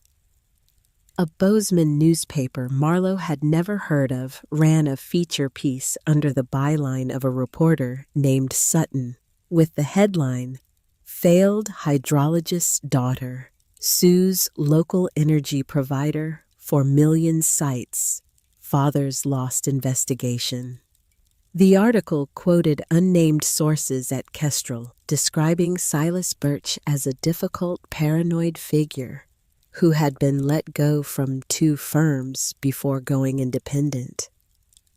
It described his death as a tragic accident that his daughter, now in financial distress, was attempting to monetize. The next day, The same story was picked up by an outlet in Billings. By Sunday, a Houston business journal ran a longer piece, citing both earlier stories and quoting a Kestrel spokeswoman who expressed sympathy for Ms. Birch's grief, while firmly denying the baseless and defamatory claims in the filing. That afternoon, Marlowe's phone rang. She did not recognize the number. She let it go to voicemail. The voicemail was a man's voice she had not heard in 3 weeks. It was warm. It was rehearsed. It was Holden. Marlowe. Babe, I know you're angry. I know there's nothing I can say right now that's going to make it better. I just want you to know I'm thinking about you. I'm worried about you. Look, the company has authorized me to make a settlement offer. It's a lot, Marlowe. It's 7 figures. You take that. You walk away. You go anywhere you want. You start over with money this time. Call me back. Please. It's just business, Marlowe. It doesn't have to be more than that. She listened to the message twice. She listened to the way he said babe. She listened to the catch he had practiced in his voice when he said, I'm worried about you. She deleted it. She did not call back. On the 11th night, she was woken at 1 a.m. by the sound of glass breaking. She sat up on the cot. The shed was dark. Hollister was in the Subaru. The sound had come from somewhere outside near the front of the shed. She held very still, and she listened, and she heard footsteps in the meadow. More than one set. Boots on gravel. Then the sound of the front door of the shed being tested. The knob turning. Then a heavier sound. A shoulder against wood. She slid off the cot. She crossed the floor barefoot in the dark. She knew this shop now. She knew every board that creaked. She crossed to the workbench and slid open the bottom drawer where her father had kept the things he had never told her about. And she lifted out the Colt revolver she had found there on the second day a single-action army that he had cleaned and oiled and loaded and left like a final piece of advice. She held it the way he had taught her to hold things, with both hands, the muzzle low. The door shook again. A voice on the other side. Low. Male. She is inside. The light was on an hour ago. A second voice. Slower. Open it. The lock held. The hinges held. Whoever they were not professionals at breaking into hardened buildings. The shed had been built by a man who expected to be visited. A long silence, then a sound that took her a moment to place. A rasp, a flicker, a whoosh. She smelled gasoline. She moved. She crossed the floor in 4 steps and pulled open the back door of the shed, the one that led to the rain barrel and the path through the aspens, and she went out low and fast. She circled the building from the east side. The Subaru sat in the meadow. The driver's side door was open. Hollister was on the ground beside the car. He was not moving. 2 men stood at the front of the shed. One was pouring gasoline along the base of the wall. The other held a road flare. Marlowe lifted the Colt and fired once into the air. The sound in the meadow at 1 a.m. was enormous. It bounced off the ridges and came back doubled. Both men jumped. The one with the flare dropped it. The flare hit the gasoline, and the gasoline caught, and a line of fire ran up the side of the shed like a fast, bright animal. "Get off this land," she said. Her voice was not her own. The men ran. They sprinted across the meadow toward a vehicle she now saw idling on the 2-track at the edge of the clearing, a dark SUV she could not make out in the dark. Doors slammed. The SUV reversed, hard swung around, and tore back down the road. She ran to Hollister. He was breathing. There was blood on his temple. He had a slow pulse, but a steady one.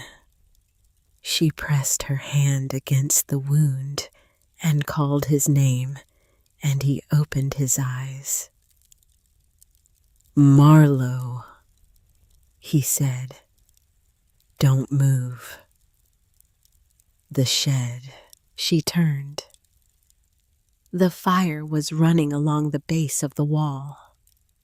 The corrugated metal was already glowing. In another minute, it would reach the door and find the propane tank, and the building would go up like a flare. She left Hollister where he was. She ran to the rain barrel. She tipped it. 40 gallons of cold water ran across the dirt and against the burning wall, and the fire hissed and shrank, and the worst of it died. She grabbed a shovel from beside the door and beat down the rest of the flames, scattering the burning gasoline-soaked dirt away from the wall, and after a long minute, the meadow was dark again, and the only fire was a smoldering line of black grass. She walked back to Hollister. She helped him sit up. He had a cut along his temple that would need stitches, but his pupils were even and his speech was clear. "They hit me with something," he said. "I didn't hear them coming. They came in the back way through the trees." He looked at her for a long moment. "You shot at them." "I shot the sky." "Good," he said. "That's good. That's all you needed to do." She helped him to the cot inside. She cleaned the wound with hot water and the bottle of whiskey from her father's desk drawer. She bandaged him with strips from a clean cotton shirt. She put coffee on the hot plate. She sat with him until his color came back. She called Sheriff Pryor at 4 a.m. He arrived in 20 minutes with his deputy, a young man named Coyne. They walked the meadow with flashlights. They photographed the scorched wall, the gasoline can the men had left the tire tracks at the edge of the clearing. Pryor stood in the dawn light, his face set hard, and he turned to her and he said, "They have escalated. They are not going to stop. We have to move faster." "How fast can we file?" "How fast can you write?" he said. She did not sleep that day. She did not sleep the next. She and Hollister sat at her father's desk, and they wrote, and Sheriff Pryor came back with a deputy who turned out to be Doc Eldridge's nephew, and the deputy stood guard in the meadow while they worked. Jed Holcomb sent his nephew up with a rifle and a thermos of coffee, and the nephew sat on the front step and watched the road. On the morning of the 13th day after Marlowe had first opened the door of the shed, a second email arrived from ARK_71. Ms. Birch, I am coming to you. I have what you need. Expect me tomorrow before noon. I am bringing everything. After this, there is no going back for either of us. If anything happens to me on the road, the lawyer in Bozeman has instructions. Trust him. That afternoon, Holden's Range Rover came up the road. She saw it from the workbench through the small window above the desk. The familiar dark green, the Colorado plates. The man behind the wheel parking carefully in the meadow, getting out alone, raising his hands as if to show her he had come without weapons. She walked to the front door. Hollister behind her at the desk looked up. Marlowe. It's all right. Marlowe. I want to hear what he has to say, with my own ears. I want to remember it for the rest of my life. She stepped out onto the stoop. The sun was high. The meadow was bright.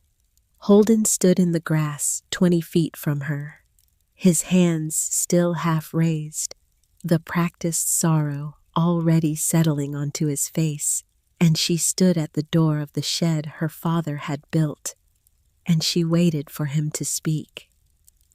He looked older than she remembered. That was the first thing.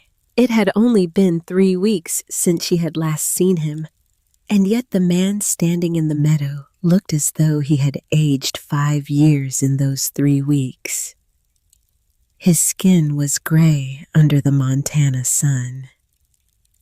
He had not shaved in 2 or 3 days, which she had never once seen in 2 years of living with him.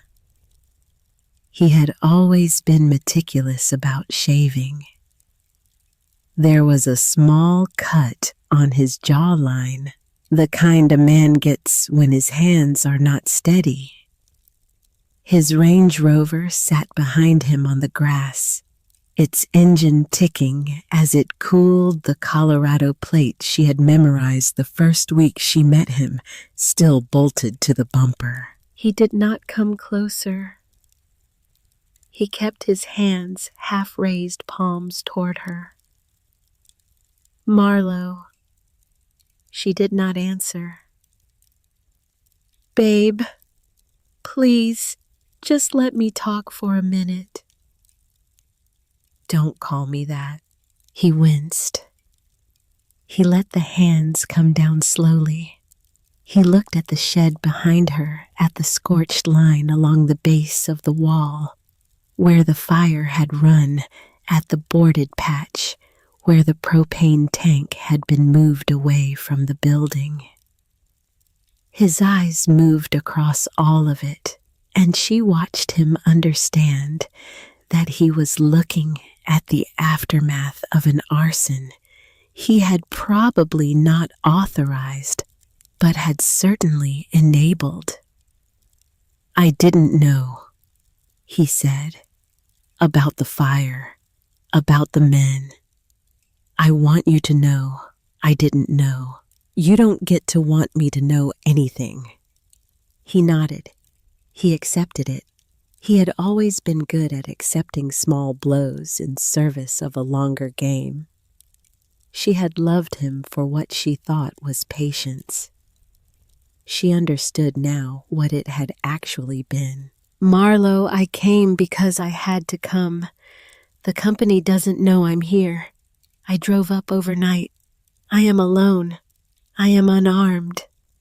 You can search the car. You can search me. I just need 15 minutes. After that, I will leave, and you will never have to see me again as long as you live. She did not move from the stoop. She had her right hand in the pocket of her father's canvas work jacket, and inside the pocket was a small audio recorder Hollister had bought in Bozeman 2 days before. The red light was on. The microphone was sensitive enough to catch a whisper at 20 feet. "Talk," she said. He took a slow breath. "They are going to kill you, Marlowe." She did not let her face change. "They are going to kill you the way they killed your father. They are not going to make it look like an accident this time. They are running out of patience, and they are running out of clean options. The men who came to this place 3 nights ago were sent by a man named Garrick Thackeray. He is my boss's boss. He runs special operations at Kestrel. He gave the order. The fire was supposed to take the evidence and take you with it. When it failed, he decided to try something more direct. There is a contract out on you, Marlowe. I saw the paperwork. I saw the wire transfer. There is a man named Pell who is being paid to come up here and finish what those amateurs started, and Pell does not fail. Pell is the one who killed your father." The wind moved through the aspens behind the shed. "And here you are," she said, "telling me. I came to warn you. You came to save yourself." He flinched. "All right," he said. Both Marlowe. I am not going to lie to you anymore. I came to warn you, because if you die in this meadow next week, I am the next loose end Garrick cleans up. I know too much. I have known too much for 2 years. He let me run the long game with you because he needed someone with my face, my schools, my profile. Someone who could spend 2 years inside the life of an idealistic young woman and not raise a flag. But the moment that game ended, I became expensive. I have been expensive for 3 weeks. I am about to become a problem they solve. So yes, I came to save myself. I also came to warn you. Both of these things are true. Why should I believe any of it? Because I have proof. Because I brought you everything. Wire records, emails, audio, a recording of Garrick on a call last Thursday, explaining exactly what he wants done to you and how. I copied his hard drive over the course of a year. He never imagined I would. He thought I was the boy from Dallas with the polo shirts. It is all on a drive in my glove box. You take it. You give it to your lawyer. You give it to the federal prosecutor when it gets to that. With what is in this drive and what is in this building, Kestrel is done. Garrick is done. Pell is done. And you? He did not answer right away. I am going to take a plea deal, he said. I am going to testify. I am going to spend somewhere between 6 and 12 years in a federal prison. I am going to lose my career and most of my friends and probably my family. That is the math. That is what is in front of me. The alternative is Pell finding me in a parking garage in Houston in 3 weeks and putting me in the trunk of a car. I have made my choice. She studied him. And what do you want from me? Nothing, he said. I want nothing from you. I do not want forgiveness. I do not want a second chance. I do not want to ask you to remember the good parts, because there were no good parts, Marlowe. Not really. I was watching you the whole time. I want to give you the drive, and I want to drive away from this meadow, and I want you to use what I am giving you to bury them. I want to do one thing in this life that is not a transaction. This is the thing. She watched him for a long moment. Get the drive. He nodded. He walked back to the Range Rover slowly, his hands visible the way a man walks when he is being watched by someone with reason to shoot him. He opened the passenger door. He opened the glove box. He took out a small black hard drive, the kind that fits in a coat pocket. He closed the box. He closed the door. He walked it back across the meadow. He stopped 6 feet from her and held it out. She did not move. Set it on the step, she said. He did.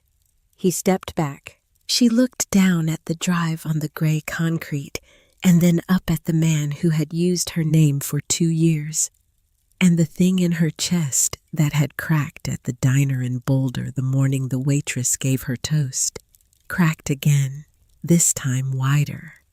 And what came up through the crack was not grief and not anger, but a strange thin sorrow for the boy he had been at 23, before someone in a Houston office had decided he had a useful face.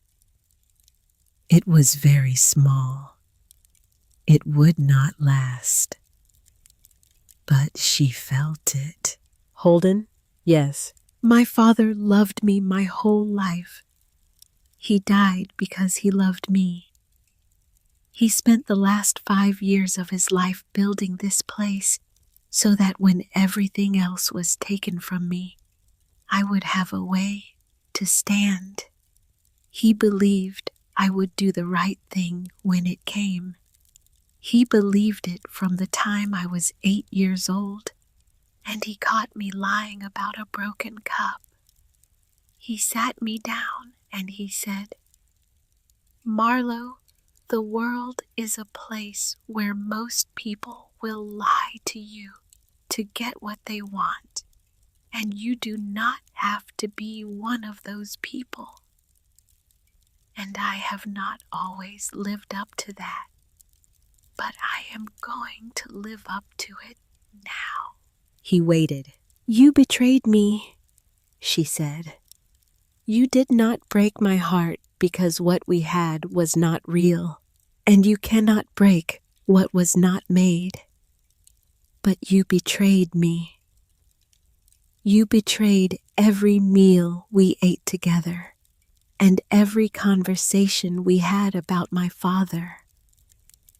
You sat across from me in restaurants, and you let me cry about him, and you used that to put a wire on me.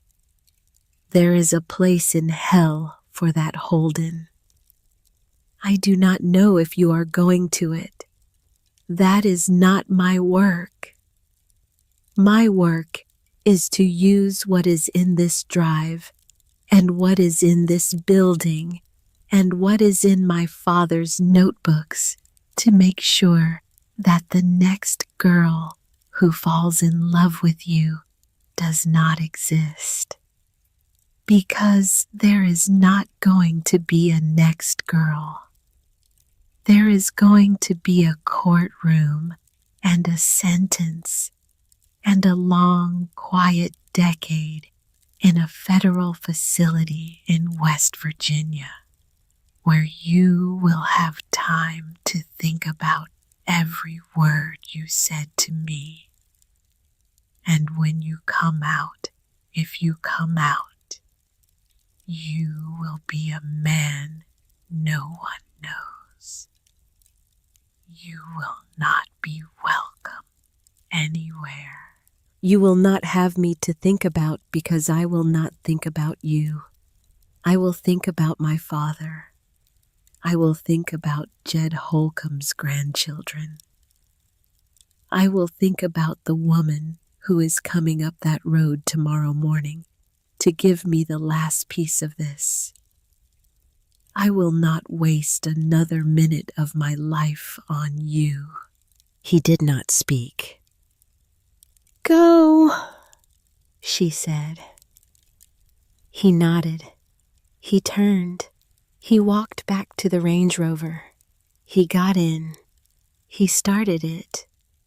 He sat for a moment with his hands on the wheel, and she thought he might say something else, but he did not.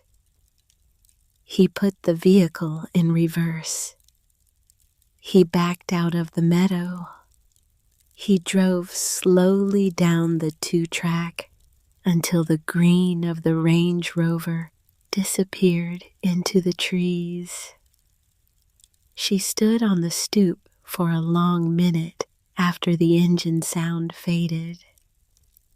She picked up the hard drive. She walked back inside. Hollister was standing at the desk. His face was pale. The cut along his temple was healing into a dark line under the bandage. You got it on the recorder. All of it. He closed his eyes briefly. He sat down in her father's chair. That was the case Marlowe, that right there, with his voice on tape, with him offering up Thackeray and Pell by name, with the drive corroborating it. This is no longer a civil suit. This is a federal criminal indictment. This is a RICO case. Then let's file it. Tomorrow, he said. Tomorrow she comes, and then we file. Sloane Coventry arrived at 10 the next morning. She drove a small silver Honda that did not match the woman who got out of it. Marlowe had pictured her from the postcard and the emails as a fragile figure, someone undone by years of carrying a secret. The woman who stepped out into the meadow was none of that. She was tall, somewhere in her early 40s, with dark hair pulled back severely from a strong, angular face. She wore a black wool coat over jeans. She carried a leather satchel in one hand and a tan banker's box in the other. She walked across the grass like a woman who had stopped being afraid 2 days ago, somewhere around the Wyoming line. She set the box down on the stoop. She offered Marlowe her hand. Sloane Coventry, she said. Senior Environmental Compliance Engineer, Kestrel Resources, until 8 days ago when I cleared out my desk. I knew your father, Ms. Birch. I am the reason he is dead. Marlowe took her hand. The grip was strong. Come inside, she said. They sat around the workbench. Sloane opened the box. She pulled out file after file ordered alphabetically by year. She did not perform. She did not apologize. She laid out the documents the way a surgeon lays out instruments, and she spoke in a level professional voice that did not waver. I joined Kestrel in 2009. I was 26. I had 2 graduate degrees in hydrogeology and a husband who had just been hired by a firm in Houston. So I took the offer because the offer was where my life was. By 2011, I knew the company was contaminating the Boulder Creek aquifer. By 2012, I had documented it in a memo I sent to my division head, a man named Garrick Thackeray. By 2013, the memo had been buried. My division head had become my friend, and I had been moved to a new title with a significant raise. I made a choice. I am not going to pretend I did not. Marlowe listened. In the summer of 2014, your father reached out to me. He had identified me through a paper I had published as a graduate student as a person who might know something. He did not say so explicitly. He invited me to a conference in Salt Lake City and then asked over coffee whether I might be willing to share what I knew about Kestrel's operations in Montana. I told him no. I told him I did not know what he was talking about. I lied to him to his face. I went back to Houston. I told no one about the conversation, including my husband. 3 weeks later, your father was dead in the Yellowstone River. She paused. I knew, Ms. Birch. The moment I heard the news, I knew. I did not have proof. I had a feeling I could not unfeel. I told myself it was a coincidence. I had a child the next year. I told myself I was building a life. I told myself a great many things over the next 10 years. None of them held. She looked at Marlowe steadily. 6 months ago, I was assigned to a new project. I was given access to a secure server I had not had access to before. I started reading. What I found was not what I had thought I would find. I had thought I would find more groundwater data. What I found was a directory called Field Operations Resolution Archive, and inside that directory was a file folder labeled Birch S. That folder contained operational notes, expense reports, and an internal incident summary describing the death of your father as a successful Tier 3 field action. It listed the operator as a man whose code name was Pell. It listed the authorizing manager as Garrick Thackeray. It listed the location, the date, the method, and the cleanup. She slid a document across the workbench. I copied it. I copied everything I could reach for 4 months. I left the company 8 days ago. I drove north because I do not want my husband or my daughter to be standing in our driveway in River Oaks the day Garrick Thackeray decides I have become inconvenient. I came to give you what I have. I came to ask you for nothing. I came to ask whether you will allow me to testify. Marlowe did not speak for a long moment. She thought about her father's voice on the cassette. Whoever is listening to this with you, if anyone needs to hear this part. He had spoken those words 10 years ago into a small brown radio in this very shed, knowing he was about to die, knowing he would never know whether anyone would ever hear them. He had said them to the future. He had said them to this moment. He had said them to a woman who had not yet decided 10 years ago to walk into this meadow and lay her conscience on a workbench. Sloane, yes, you can testify. Sloane closed her eyes briefly. She did not cry. She did one slow nod, and Marlowe understood that 10 years of weight had just been set down on the table between them and would be carried from here on by other hands. Hollister filed 3 days later. He filed the civil suit in federal court in Helena. He simultaneously delivered through Sheriff Pryor and a federal liaison Pryor had been quietly cultivating in the FBI's Salt Lake City field office. A sealed package containing the originals of Holden Ashwell's recorded confession, the contents of Holden's hard drive, the Birch S. operational file Sloan Coventry had copied Doc Eldridge's true autopsy report, and a transmittal letter from Hollister Faulkner, attorney at law, summarizing the evidence and naming Garrick Thackeray and the operative known as Pell as principal subjects of a federal criminal investigation under the Racketeer-Influenced and Corrupt Organizations Act. The story broke on a Tuesday morning. It broke in 3 places at once, which was a thing Hollister had arranged carefully through a journalist in Helena, and a journalist in Houston, and a journalist at a national environmental magazine, so that no single outlet could be pressured to spike it.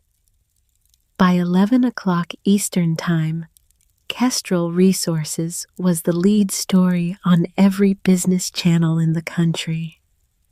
By 2 o'clock, Kestrel's stock had been halted from trading.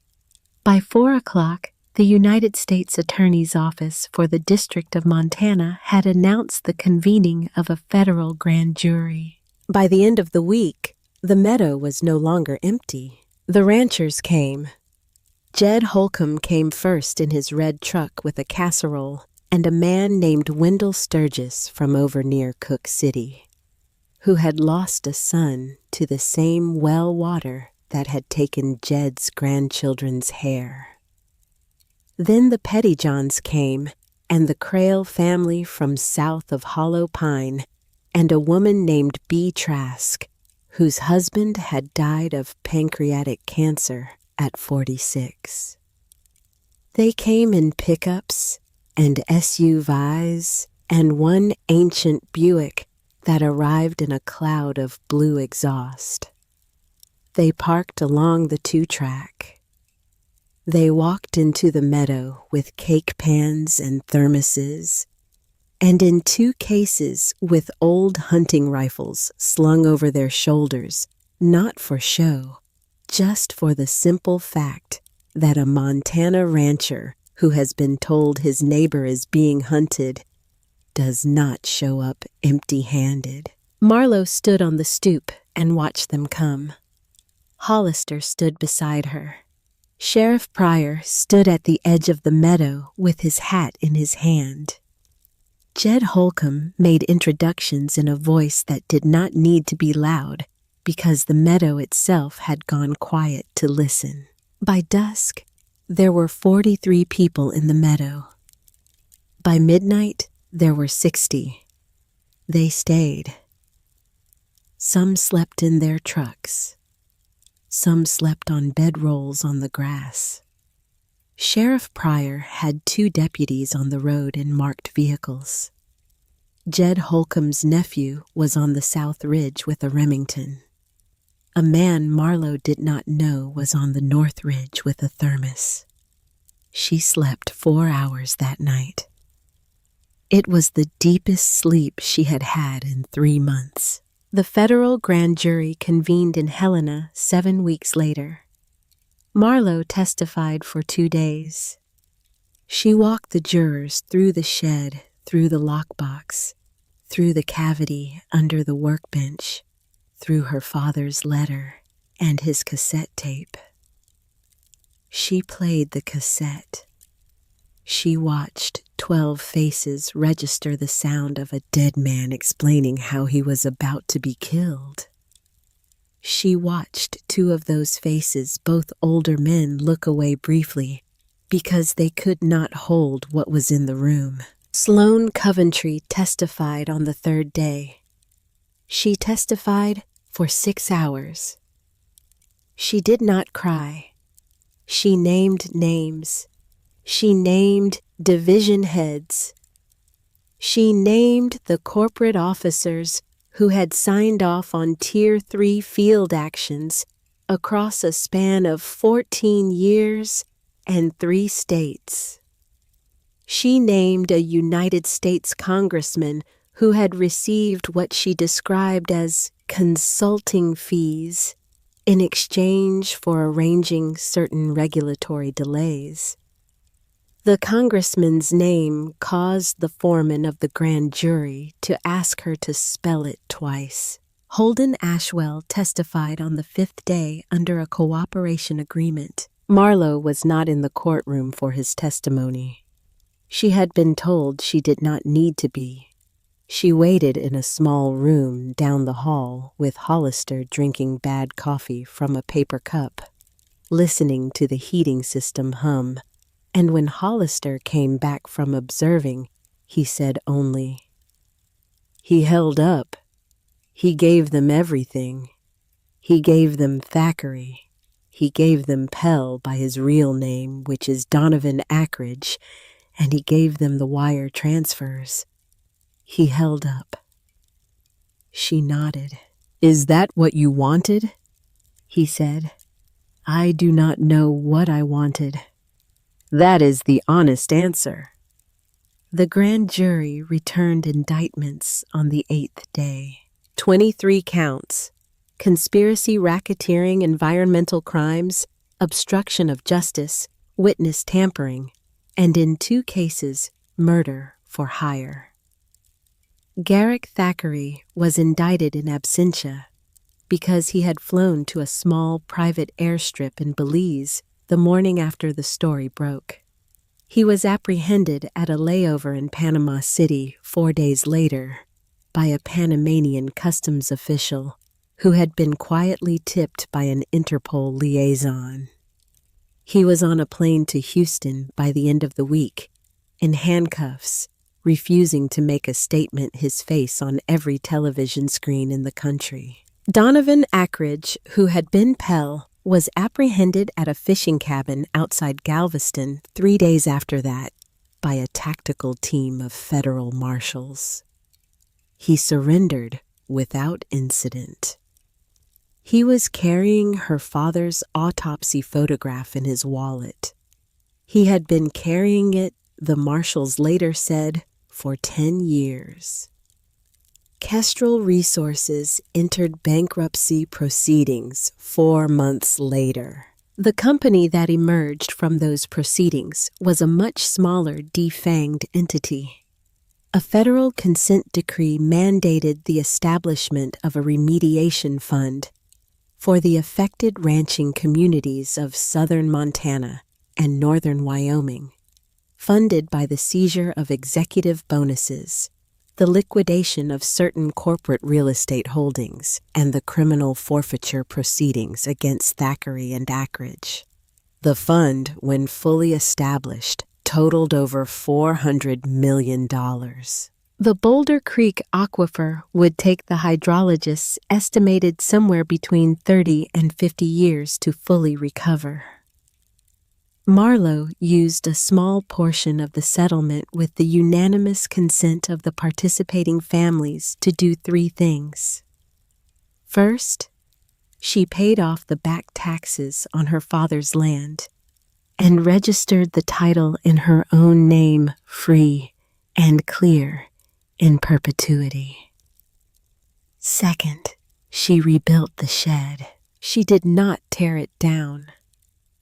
She would never tear it down.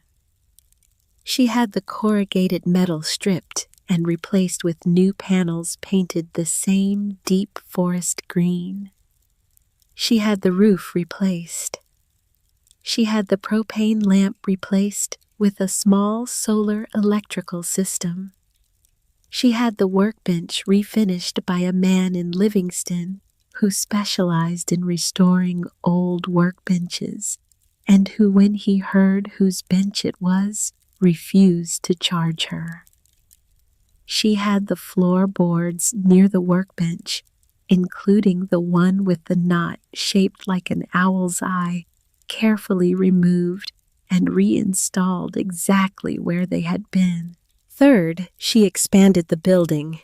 She added a long, low addition to the south side of the same green metal with a covered porch and a wooden sign carved by Jed Holcomb's grandson and hung above the door. The sign read, Silas Birch Community Water Lab.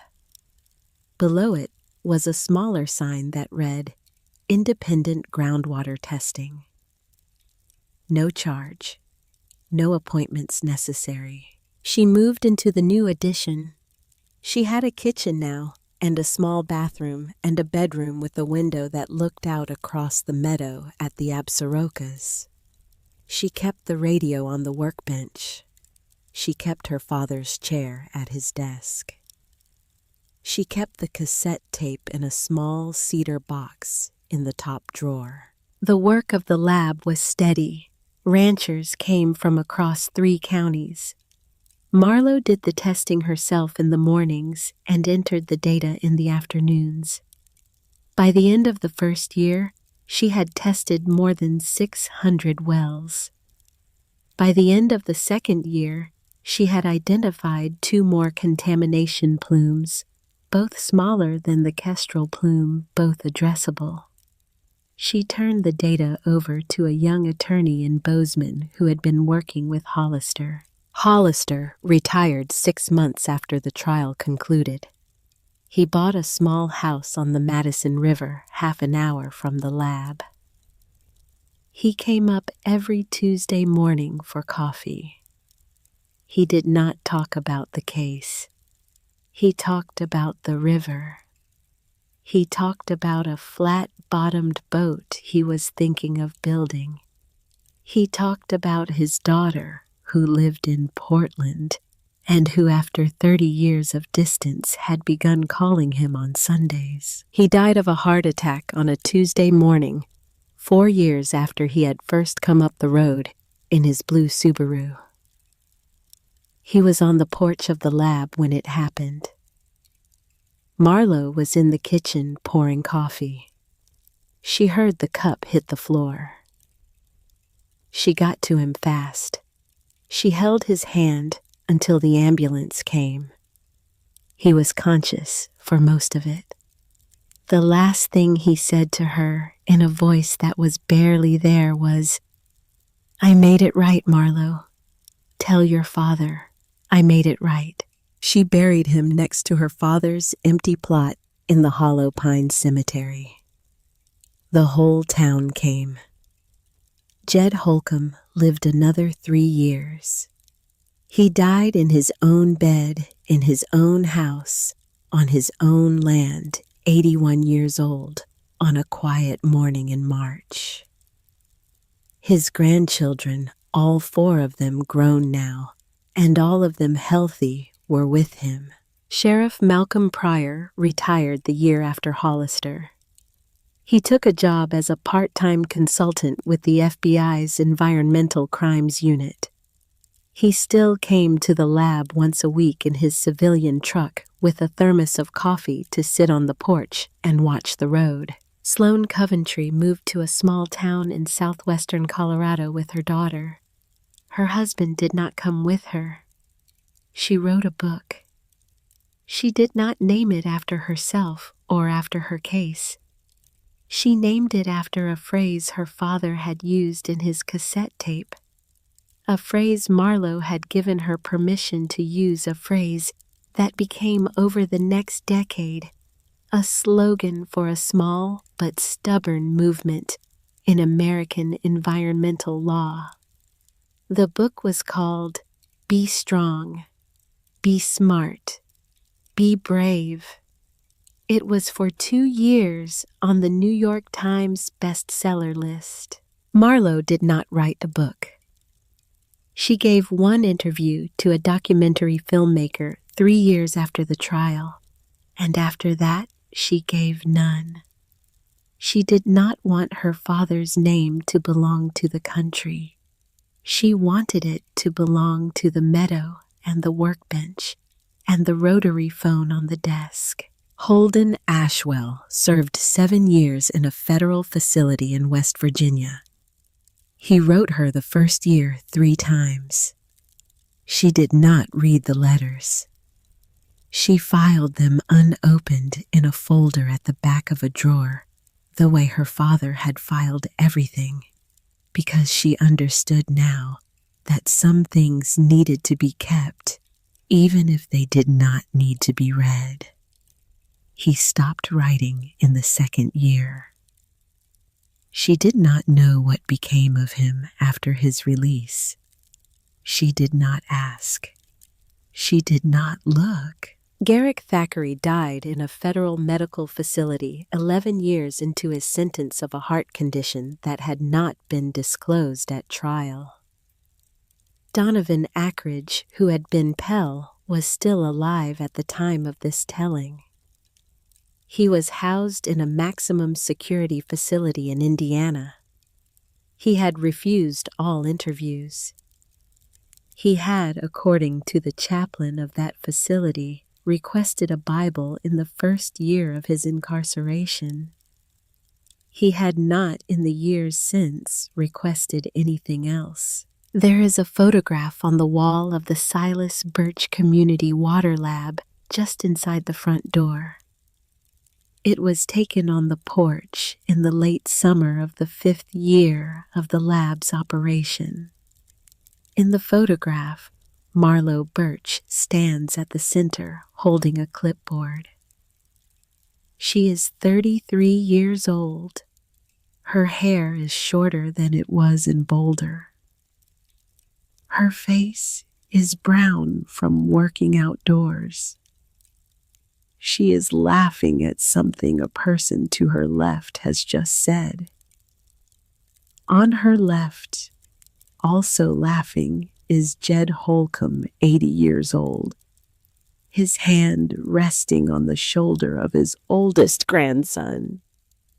On her right is Sheriff Malcolm Pryor, in a flannel shirt and jeans, looking at her with the expression a man wears when he is looking at his own daughter. Behind them, in the meadow, 6 pickups are parked in a loose arc. Beyond the pickups, the Absarokas rise blue and serrated against a sky the color of an unbroken promise. In a small frame beside that photograph is another, much older, much smaller picture. It is a snapshot of a man in his early 50s, taken with a cheap camera in front of a corrugated green shed that has not yet been weathered by years. The man is standing on the stoop with one hand on the doorframe. He is squinting against the sun. He is smiling the small, private smile of a man who has just finished building something he hopes he will never have to use. He did not have to use it. His daughter did. She used it the way he taught her to use everything. With her whole hands, with her whole heart, with her father's voice in her ear, and her mother's strength in her spine, and the meadow under her feet, and the long blue line of the mountains at her back, and a quiet, unbreakable understanding that the worst thing a man had ever done to her had cracked her open in exactly the place she had needed to be cracked, so that the light her father had buried in this country 10 years and 80 acres ago could finally come through. She is still there. Every morning she opens the door of the lab at 6. She makes coffee on the new electric kettle. She turns on the small brown transistor radio her father kept on the workbench, and the radio plays whatever country station is reaching the meadow that morning, and she works. The road has grown over again in places. The gate has been rehung. The owl still calls from the aspens, 3 notes low and steady, the way it called the night she first opened the door. She has not been afraid for a long time.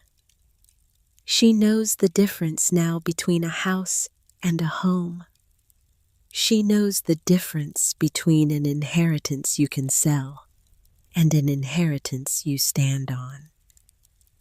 She knows the difference between a story they tell you about your father and the truth he buried for you to find. And on the bad days, the rare bad days that still come, she walks out into the meadow and she sits on the bench her father built. And she puts her hand flat on the warm green wall of the shed. And she closes her eyes. And she remembers the 4 words at the top of his letter. And she says them aloud the way he would have said them, slow and certain and unafraid. If you are reading this, then I am gone. But she is here. And she is not gone. And she will not be gone, not for a very long time, because a man who loved her built a place for her to stand, and she is standing on it, and she will stand on it for as long as her legs hold her.